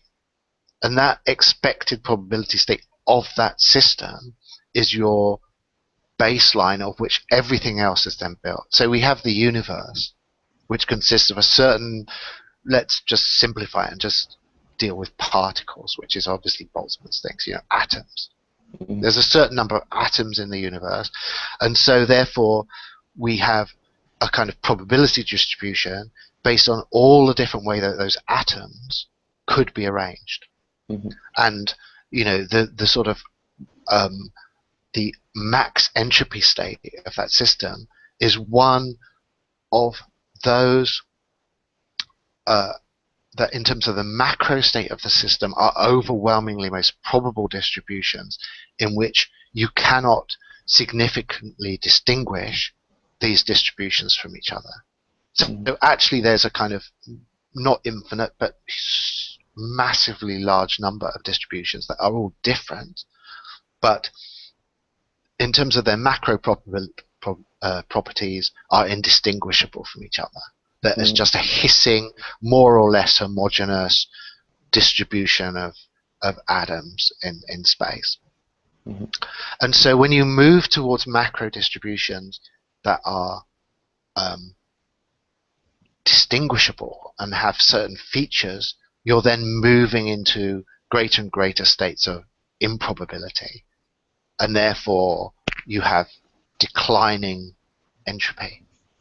But the declining entropy, all of the kind of calculus of entropy and negative entropy that you're working with, has as its fundamental unit of calculus this value W, which is based upon the universe and the existing total number of atoms that exist in the universe, however many quintillion atoms there might be in that universe. And so you're building on that till you get to our planet within that system, and the fact that the distribution on the planet Earth is very far from homogeneous entropic hiss, and you can put a value on that distance, and that is the neg entropy of our system. And our little local system is importing negative entropy and exporting entropy, and therefore able to move itself ever further and further away from disorder. Now, when you then this is the whole system you've been working with. This is your scientific consensus picture of reality, and everything that you're doing in terms of complex dynamics and more elaborate, sophisticated models of negative entropy dynamics within sort of evolutionary systems are all internal to this. So the outside in this has already been given a value. It's this W. It's the max entropy state of the universe. You follow up this path on Earth, this particular little thread of negative entropy, through civilization, technology, computers, simulation technologies, through to bang this threshold where you've then got the simulation argument. But at that point, where you then say this hypothesis, this is a simulation, the outside of that simulation is not W. It's not Boltzmann's universe of atoms, because that universe of atoms is a particular model within the simulation you're now envisaging. The whole universe, as was being used to construct your whole argument, is now simply internal to the simulation that you're now envisaging. So the absolute outside, and by that I just simply mean the outside of whatever is running that simulation, whatever ultimate substrate that simulation is, which has to be distinguished from the thermodynamic substrate that it's materially being run on. So you're not talking about the energy and matter and everything that your computers are running on as far as you've understood it up to this point where you cross into simulation argument. You're talking about now an absolutely external substrate that you have no internal representation of at all within your simulation. It's like this is why it crosses into transcendental philosophy. It's like this Kantian X It's the thing in itself. You know that this is the appearance of something. This is a phenomenon that is run on something absolutely other, but there's no representation at all of that absolutely other within the system that you have access to. And in fact, instead, you have this fake, simulated ultimate reality that is just simply the bedrock narrative of the nation that you're inside. But So I want to add something. I have a question about these negative or negentropics, because if we understand thermodynamically time as tied to the flow of energy decay or disorganization, Right. and we're talking about negentropics, are we talking perhaps about effects on time and eddies in time where potentially processes may even reverse or go through reversed flows of time? Conceptually, I mean, that would necessarily have to be a part of a negentropic state. Yeah. I mean, actually, it's interesting that Chris and I were just having a conversation about exactly this before, and I would have totally agreed with you on what you're now saying, Harry. What Chris then said to me is, well, do you really want to use the word reversal for this? You know, like it, which is the word I have used, you know, in terms that I think is extremely close, if not indistinguishable from exactly the way you've said it, in terms of, yes, eddies of time, that a negative entropy trend, strictly speaking, is a reverse time flow. Mm-hmm. And then, yeah, so then Chris raised the issue, well, given this whole question about irreversibility, and sort of the attempt to actually base ontology on irreversibility, do you really want to say that negenentropy is time reversal? Which I stalled and said, oh, let's talk about this later in the classroom where everyone else. And now here we are. And honestly, I think I'm tormented by this question a little bit, because there's a strategic element to it, Nick, and I'm not sure what's the. I had something to say about the simulation argument, which is sort of like just the context. It's like, you know, for the philosophical Philistine out there who reads this kind of stuff in newspapers or like in Vice magazine and stuff, right? For them, and this is because I've had conversations with people who are not really interested in philosophy or think of it as something important. For them, this usually means like the exceptionality of life on the planet Earth compared to the rest of the world outside of Earth, which is just like, you know, like dead. It immediately identified Earth as a simulation, not necessarily. So that's why the mileage that this argument gets usually in the popular imagination is because of sort of like exceptionality of the Earth, and then easily people like it's the logic sneaks itself through the exceptionality of the Earth, and people go like, oh yeah, it makes sense. Earth seems like what we consider Earth is a simulation in a larger universe. So you know what I mean? I just wanted to add that as sort of like a qualification for why these things like have popular appeal, maybe. For the turbo vaccines. Yes. Yeah, actually, I can't pretend that I absolutely fully got this point, Mo, to be honest. You're saying that people say what? No, can you just try to rephrase that? People identify with the simulation argument not because they follow all of its ramifications to the end, but because they go like, oh yeah, Earth is so exceptional, probably life on Earth is a simulation. Maybe Earth is a computer. Right. Yeah. I can see different ways people can go with this, like, because it connects up with this with another fascinating chunk of stuff, which is the all this Fermi paradox great filter question. Sorry guys, I just need 1 minute rush to the bathroom.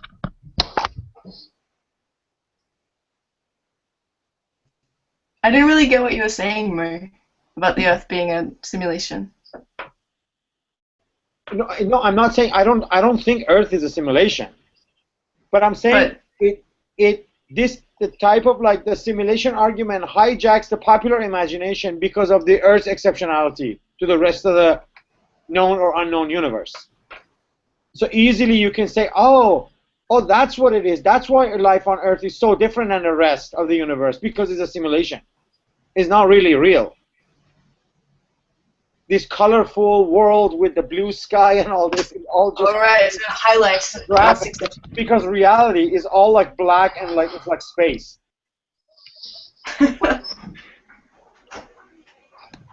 I don't know. I'm sure I missed something crucial there.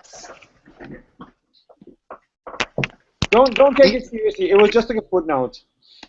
Yeah, but there is an interesting way this works, which is that people try and use it to explain why we seem alone in the universe. Like it's one answer to the this Fermi paradox thing, that they use the simulation argument as an explanation for that, to say that you know, we're not dealing with other forms of intelligent life in this universe because this is a simulation, and you know, it's a simulation that's an experiment or study of our particular lineage, or you know, we are the lab animals of this particular simulation, and therefore it's a mistake to you can bifurcate it in different ways. Either it's a mistake to even expect that there's going to be other civilizations accessible. The other civilizations aren't out there in space, they're out there on the absolute outside. Or you could have a more catastrophist notion that the kind of way that these questions start getting raised is a crisis in the simulation, and that at the point where the simulated civilization starts asking these Fermi paradox types questions is the time that it starts banging up against the edge of the simulation, and the whole thing is beginning to fall apart, because I would want to speculate, but I'd want to speculate multiplicitously on this. But on one line of this speculation, there's something going wrong with the simulation at the point that the simulation starts taking itself seriously as a simulation, and the Fermi paradox might be this edge that it bumps again, that starts kind of derealizing itself as a simulation. But sorry, I've gone a bit far from this, but the point that I was trying to stick to was Mo's point about this thing about the Earth and the special character of the Earth, and the fact that this could, you know, Mo's saying, oh, this is like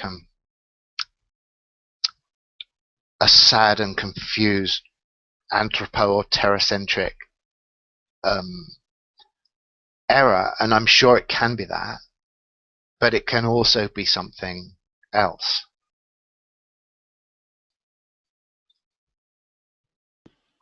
Thank you, Nick.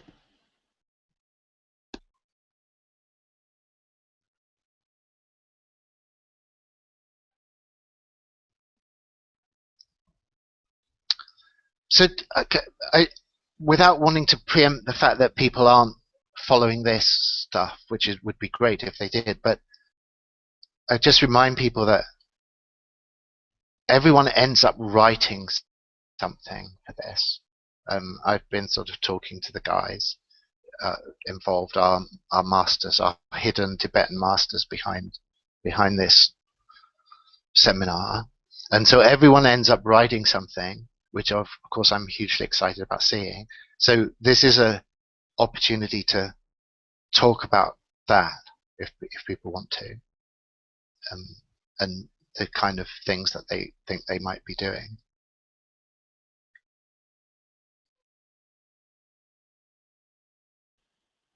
While people are putting their thoughts together, I was going to ask a very quick question, completely unrelated question about how this, what happened, the CCRU book went online and then it went offline and then it went online again, right? Is it like there was an update or something? Yeah. It went online. I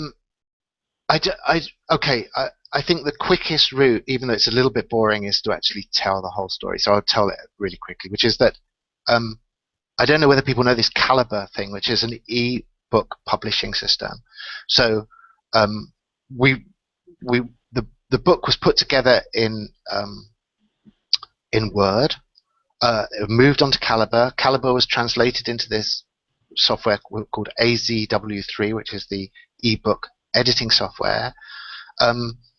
And then in that language, we did a table of contents. That's the first time our little press has done a table of contents or anything. So we did it. It worked all great and fine. And then we wanted to upload it to Amazon, but you can't upload an AZW3 file to Amazon. You have to translate it into Mobi. So we went back to Calibre, translated it into Mobi, put the Mobi file up on Amazon. Everything's great, except that the Mobi file copied off the RTF Word file that was still in the Calibre system, not the AZW3 file.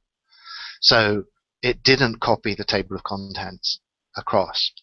So we then had to go back, cut out the Word file from Calibre, actually pointlessly redo the table of contents, which wasn't necessary, but we didn't realize that, and then reload it onto Amazon with the table of contents attached. So that's the whole rather tedious story behind that. I was really confused because I tried to buy it, but then the link was dead. And then I noticed people posted it again. Yes. The one up now, I think, as far as I'm concerned, is working fine. So it went crazy on Facebook for a while, but with the dead link, which was a shame. I saw it being shared a million times. Yeah, but you still got one of the top selling philosophy things on Amazon for like a second there, which was for a second. Yeah, for a second, it was a nice second. That second, I will treasure it always. Yeah. A reversal. For one reversed second. So just so you guys know, we have about 15 minutes left because we started 20 minutes late. So we have about 15, 16, 17 minutes left of the classroom. If you guys want to utilize this to talk about your papers or ask questions from Nick, go ahead.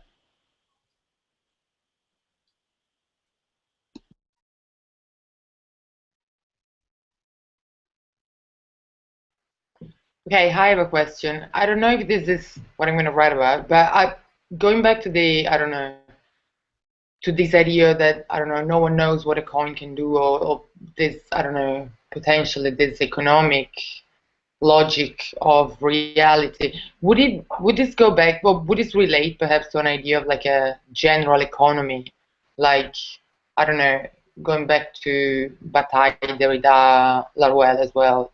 So, I'm just trying to think through this concept of a general economy, and I'm not sure if I completely understand it. But yes, I think it's difficult because, I've obviously now a bit skewed by this conversation that we've just been having with Amy about the simulation argument, but it really is difficult to hold on to a univocal and uncontroversial notion of a general economy as soon as you have this potential transcendental threshold of simulation involved.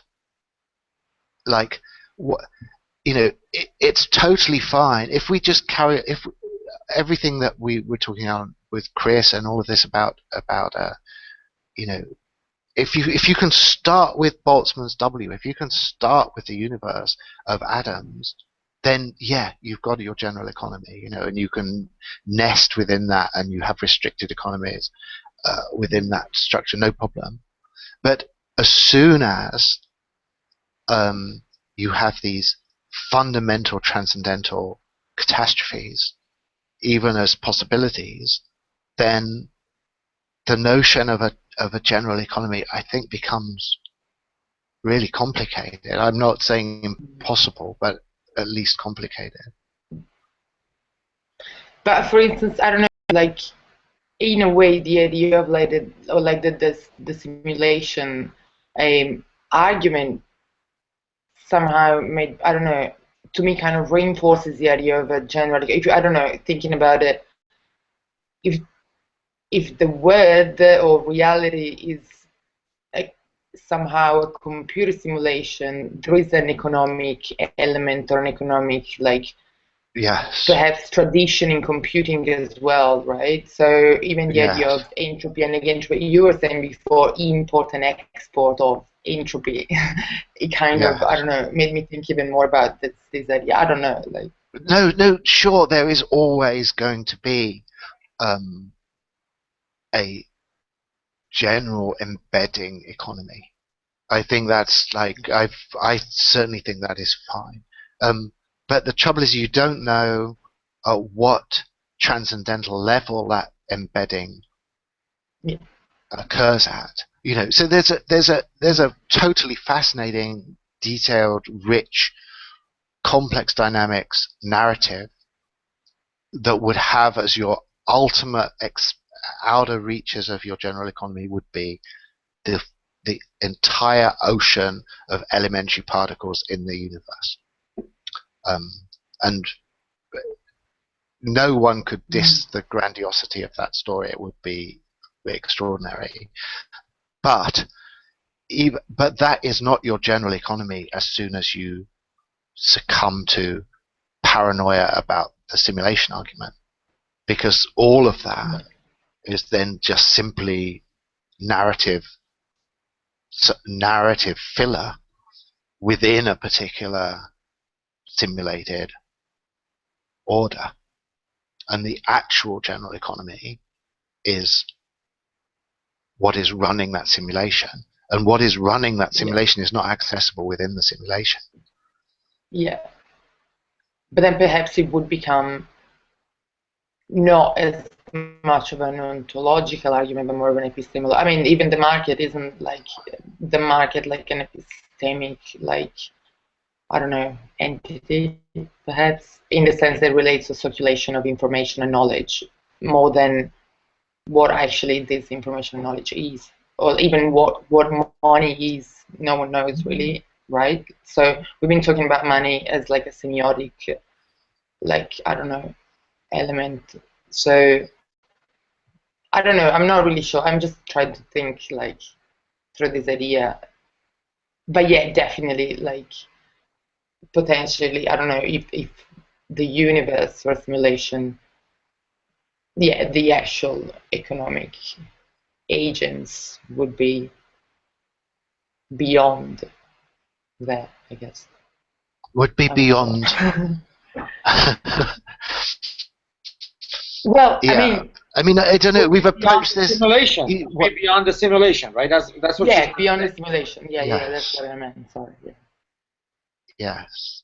I mean, there's a fascinating thing about this is that obviously, on one level, the simulation argument is preposterous. I mean, I certainly don't want to pretend or suggest that it should be treated as a kind of some norm for discussion. And yet, on the other side, it's absolutely mandatory, because in talking about Bitcoin, as we've seen before, this transcendental empirical difference between the avatar and the economic agent is an unavoidable, just completely colloquial reality of the functioning of that system.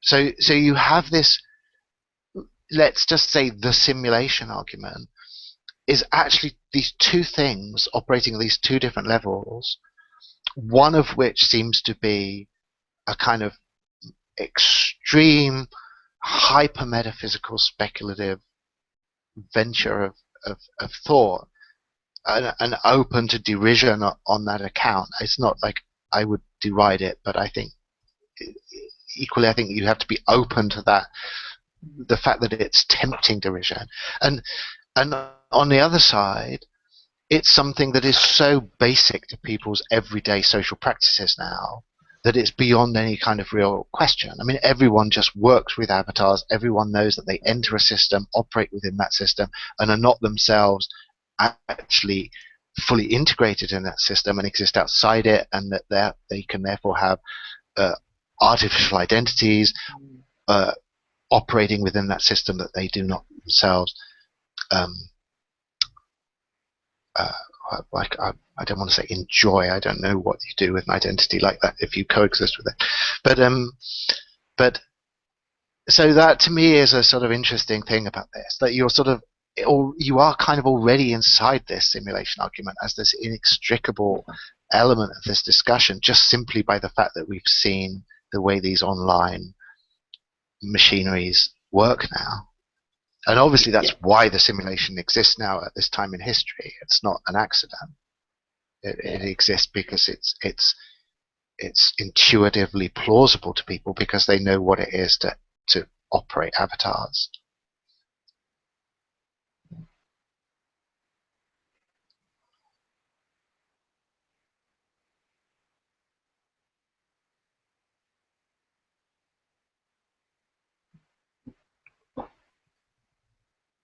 Yeah.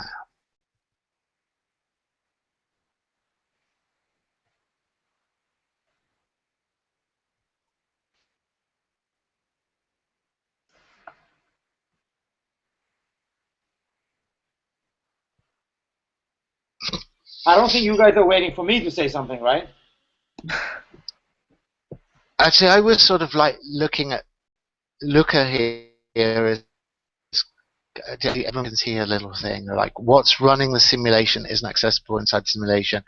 Sure, as long as the code, and I'm just sort of trying to get a sense of what really quite is being suggested here. I mean, I think, yeah, it's intriguing at least. I think I would be tempted to go all the way with what's being suggested in that, but at the same time, I would think that in doing so, one was inviting psychiatric intervention. Yeah, it kind of invites all sort of, like acid head hacker realism. But yeah, I mean, I guess suggestion there is just, at least if we're taking kind of a broadly computational model for simulation, then at the bottom layer, there's no essential difference between the code and the data. It's just a matter of like how it's allotted and how it's passed around. And almost anything reasonably like complex, unless it was like sort of cobbled together absolutely perfectly, there's going to be moments where you can kind of trip it up and cause some data to be taken as instruction. And so that's just like right. Yeah, you can get a glitch in the system. Right, yeah. And where there's a glitch, you can get like some foothold into it. But yeah, this is kind of just me playing around a bit with the analogy. Yeah. Where yeah, I'm not sure how to go about doing that for an universally comprehensive I would simulation. obviously be tempted to say that this if you were going to say this as a project, then that is Kabbalism rigorously comprehended. Is the high ambition that from glitching in the simulation code you can gain detailed high bandwidth information about what is running the simulation. Yeah, there's something to be said there. Just that, sorcery is basically like an attempt to like inject shellcode into into reality. Yeah.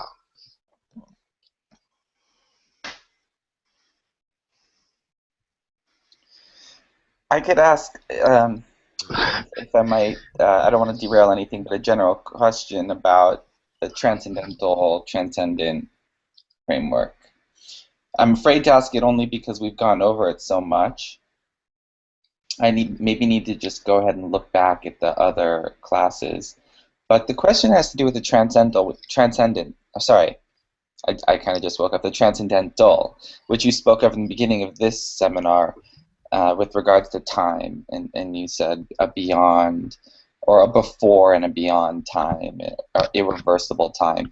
But throughout the entire 8 classes, since we've been using this language, I've been trying to think, how far do you yourself, Nick, want to go with deploying this Kantian framework? Is it sort of a model to help us think about Bitcoin, or is it somehow really epistemically and maybe even ontologically, is this transcendental notion of time and any other transcendental categories applicable here really the condition of possibility for some kind of machinic blockchain experience? Right. I'm just, Yeah. I really kind of want to think through it and not just think of it as a metaphor, like, oh, we're using Kantian language because it helps us understand it. Definitely. I think, look, I'm sorry to keep referring back to this conversation with Chris, but just before this, we were having a chat about certain things, and one of the things that came up there was this question about a set of different elements, and to what extent are they actually integrated, and to what extent are they free axioms? Now this wasn't a example, but I think it works very well like this. Like, is a particular claim about, at the most abstract level, the Kantian model of critique or transcendental philosophy, a free axiom in this whole discussion? And I think it's always safer, as I was saying to Chris, I think it's always safer to treat it as if it were. But I would at least make the supplementary claim that it's really, for us, not free. It's not a disposable.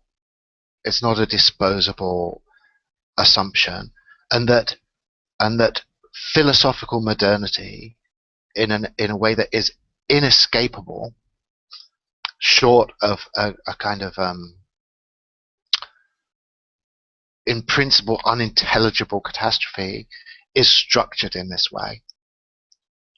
So I don't think it's possible to overemphasize the degree to which this fundamental framework, the framework of critique, is something that just is extends to all our horizons.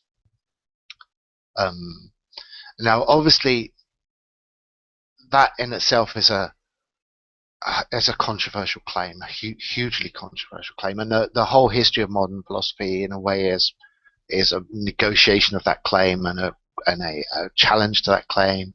And as we've seen before, Hegel in particular is a kind of condensation of opposition to that claim, and to say that the fundamental problem that Kant sets us is something that has been solved, and that sort of Hegelian historical thinking is post-Kantian and has completely absorbed, digested, and resolved the problem set by Kant. So what I was talking about earlier, the transcendent conversation with Chris, that is in the absolute outside of this conversation, was about the absolute outside, and the fact that is an anti-Hegelian or counter-Hegelian concept, essentially. Chris was asking, well, what really, if you were to say really what is involved in the invocation of the outside, I think that what's involved in it ultimately is saying no to Hegel. Because with Hegel, the absolute outside is dissolved, and he sees that he would see any invocation of the outside in a sense as a failure to understand the speculative relationship, the true historical speculative relationship between the phenomenon and in itself, or however that's going to be articulated for him, the in itself and the for itself. So to invoke an outside, as we've done in a different context with this simulation argument, which is a radically transcendental argument, is obviously profoundly anti-Hegelian. Yeah, I mean, sorry, this seems like a little bit of a drift and a kind of digression from the original question, but it's just to say,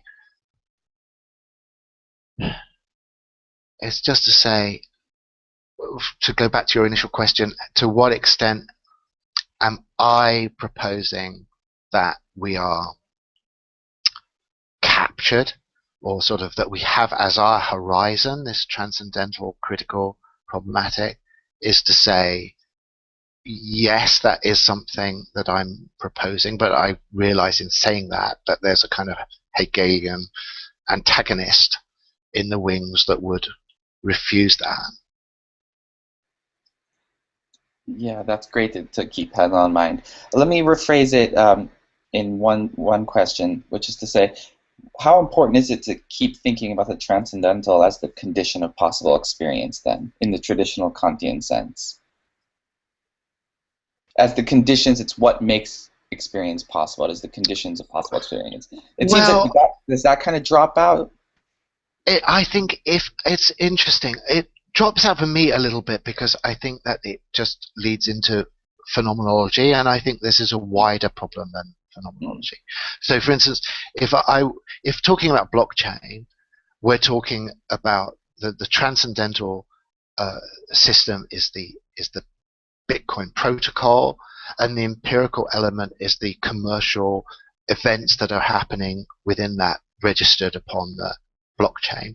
Now, I don't find it helpful to translate that transcendental empirical difference into a discussion about conditions of possibility or of experience.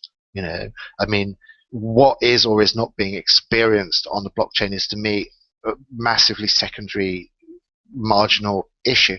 I mean, if for other people that's not the case and they want to do a sort of phenomenological reduction of experience of blockchain activity, then I'm not trying to brick that off. And it's not that I'm positively saying I've got some reason to see the blockchain obstructing phenomenological access or making some positive claim in that sense. It's just to say the phenomenological vocabulary is not, to me, helpful in understanding the really useful, helpful machinery here, which is transcendental empirical difference. But objects and the condition of objectivity seems to me extremely helpful. Experiences and conditions of possible experience, I just personally don't think is taking us anywhere that helps a lot. But Nick, there's a way to. I mean, I'm not trying to at all challenge you, because I completely agree with you. But faced with this question, maybe a way to respond to Ian would be to say, all blockchain does is it puts a limit or deflates transcendental. The transcendental doesn't destroy it or doesn't replace it. It kind of puts limits on it, or become the arbitrator. So, sorry, when you say it, I've just slightly lost you a little bit. It puts limits on experience, are you saying? The experience, the transcendental, the phenomenology, the transcendental experience. It puts limits on it. It doesn't replace it. It doesn't negate it. Right. It doesn't end it. It just limits it. It makes it more it makes it more responsible. But my only problem here is what really is experience doing that is helping us here? I mean, it's like I can easily imagine that someone would construct things in a way that would make it a positive argument of some kind. But at the moment, I'm not seeing why a sort of reference to experience is something that is helping us get this. Like the blockchain is engaged in these commercial transactions. And let's just say, for the sake of argument, it's probably helpful to bring in this Ethereum stuff. Say that we've randomly got some of our agents in the blockchain system, some of our wallets are these digital autonomous corporations, and they have developed a kind of insectoid level of intelligence that, again, just for the sake of argument, say has no phenomenological characteristics whatsoever, and we're mixed together with these agents engaged in various kinds of commerce, and it's impossible from looking at the ledger and looking at these transactions to see which of the transactions are involving agents that have some kind of phenomenological dimension to them and which are involving agents that have no phenomenological dimension to them. So given that possibility, which I don't think is particularly far-fetched, how is a reference to experience helpful? Perhaps only in the period of transition. Perhaps only in like bringing things down to the community of humans that are still kind of like are outside of it. I'm just being a little bit like using like what people who interpret stellars talk about, like, you know what I mean, like things has to come back to the manifest image, or there has to be a mediation or overlapping between the scientific and the manifest image for it to make sense or have ethics in the human world, right? And also in the period of transition, if all people still know and understand is the phenomenological and the transcendental, you need to somehow sort of like link to that in order to get out of it. And perhaps these arguments will only be needed in that transition period. I'm just trying to be sort of like devil's advocate on the side of Ian a little bit. Well, I mean, I think my position probably is on one pole of this kind of possible spectrum, but my sense of it a bit is this whole, that old saw or whatever about on the internet, no one knows you're a dog. I mean, on the internet, no one knows you whether you're a DAC or a human or a robot or a zombie. I mean, so it just seems to me that for someone to then sort of invoke phenomenological authority is something that just doesn't gain any purchase in this domain, because we can't possibly tell which of the agents or avatars engaged in any particular commercial interaction have relevant phenomenological dimensions to them. So how do you actually get that leverage to work in that situation? I guess I'd want to try and make it as concrete as possible when we're talking about experience in Bitcoin by saying, or just suggesting, is it useful to think, well, what is the sensory apparatus of the blockchain? I mean, it has an input. Right. Yeah. And that input is, I guess, when a transaction takes place, something is added to the blockchain, and what is added is the quote-unquote experience of the blockchain, because it's not the experience, it's the record. But what other input is, or input output sort of thing is there, right? Like what experience is being able to take in, make sense of, organize. I'm just throwing out some terms. Well, I think it's just like, if you think, obviously someone engaged in neurobiology of non-human animals, and writing papers about it in scientific journals would, I think, happily talk about sensory inputs. They would be extremely reluctant to invoke the language of phenomenology, and I would imagine people I mean, I personally, for whatever superstitious random reasons, don't doubt for a minute that rats have experiences of certain kind. So it's not like I'm, you know, uh, I'm denying that. But I would imagine that if you were a kind of engaged in sort of behavioral psychology of rodents, and you started talking about the experience of rats in your scientific papers, that it would not be well received within the circles that those papers are circulating, precisely um, because there's no scientific validation mechanism that can help you decide these questions about rat phenomenology at all. You're just simply invoking hunches or translating this language of sensation into a language of experience and phenomenology without any gain in scientific insight by doing that. And so it seems to me it's the same with this. If you're using, like when you talk about the sensorium of the blockchain, then I would say, yeah, of course, and I can see how that would be cashed out very rigorously, very quickly. If you're talking about the experience of the blockchain, that seems to me a much more complicated thing to be doing. Yeah, absolutely. So, in a sense, I could say that you are suggesting and have been employing the critical apparatus, the apparatus of Kant's critique, without the phenomenological side. Yes, I think it's completely independent. I think transcendental empirical difference has no dependency at all on phenomenological categories. So, yeah.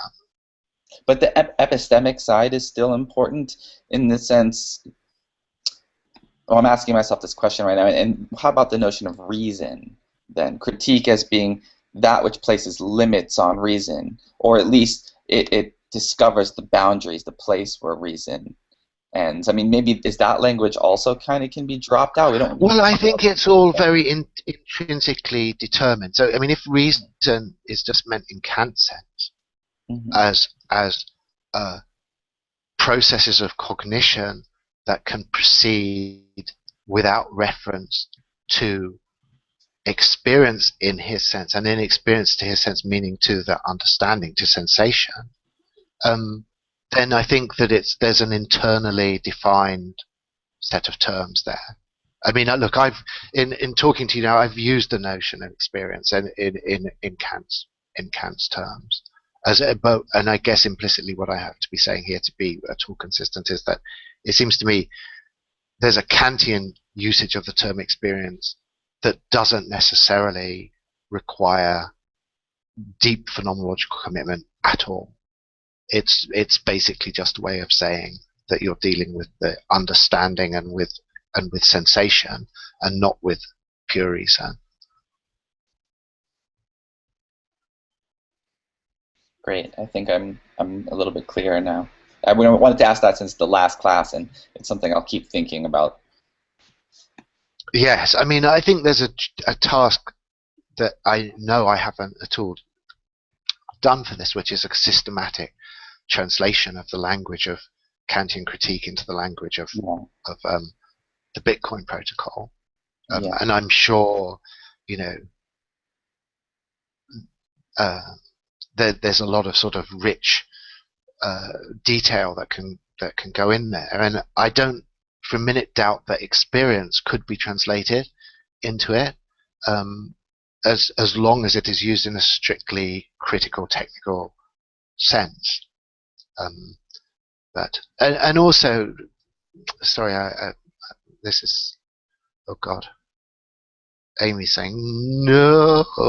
I don't know. That's scary. I have to check out what that's about. That wasn't to you. That was Amy's knowing to the possibility of Peter Wolfendale's virus spreading. Right. I'm being flippant. Oh yeah. This is the. What do you mean? Are we? I don't know where to stop with this. Are we on Nagor at this point? With what is it to be like to be? What is it like to be a bat? Oh my God. That's a. I've just seen a pun here that is going to take me several hours to recover from. So as you know, we're also like 10 minutes overtime. So Yeah. if there are more questions and comments, maybe we can take them all to the classroom. We also kind of started with like off live for about, and like we talked for about half an hour. Then the class started at Yes. at 10:20, and then now we're 10 minutes extra. So I think maybe it's time to wrap it up, if you guys don't mind. Yes, sure. And yeah, let's use the classroom as a coordinating platform. So I'll make sure that I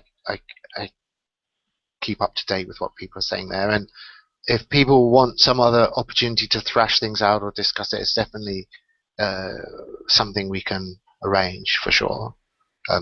So great. So Nick, you'll keep will you keep checking the news center email that's posted on? Yes, I will. Yeah. Okay, awesome. Yes. Great. Okay. Cool. So thanks everybody, not only for tonight, but for your stimulation throughout the whole thing. I've really enjoyed this and found it extremely productive and educational and interesting. So I'm very appreciative. Yeah, and I wanted to thank you, Nick. It was a very amazing experience to have you teach this seminar, and I'm sure like for months and months to come, people will be enjoying the archives, and lots of good conversation will be generated from what we did here.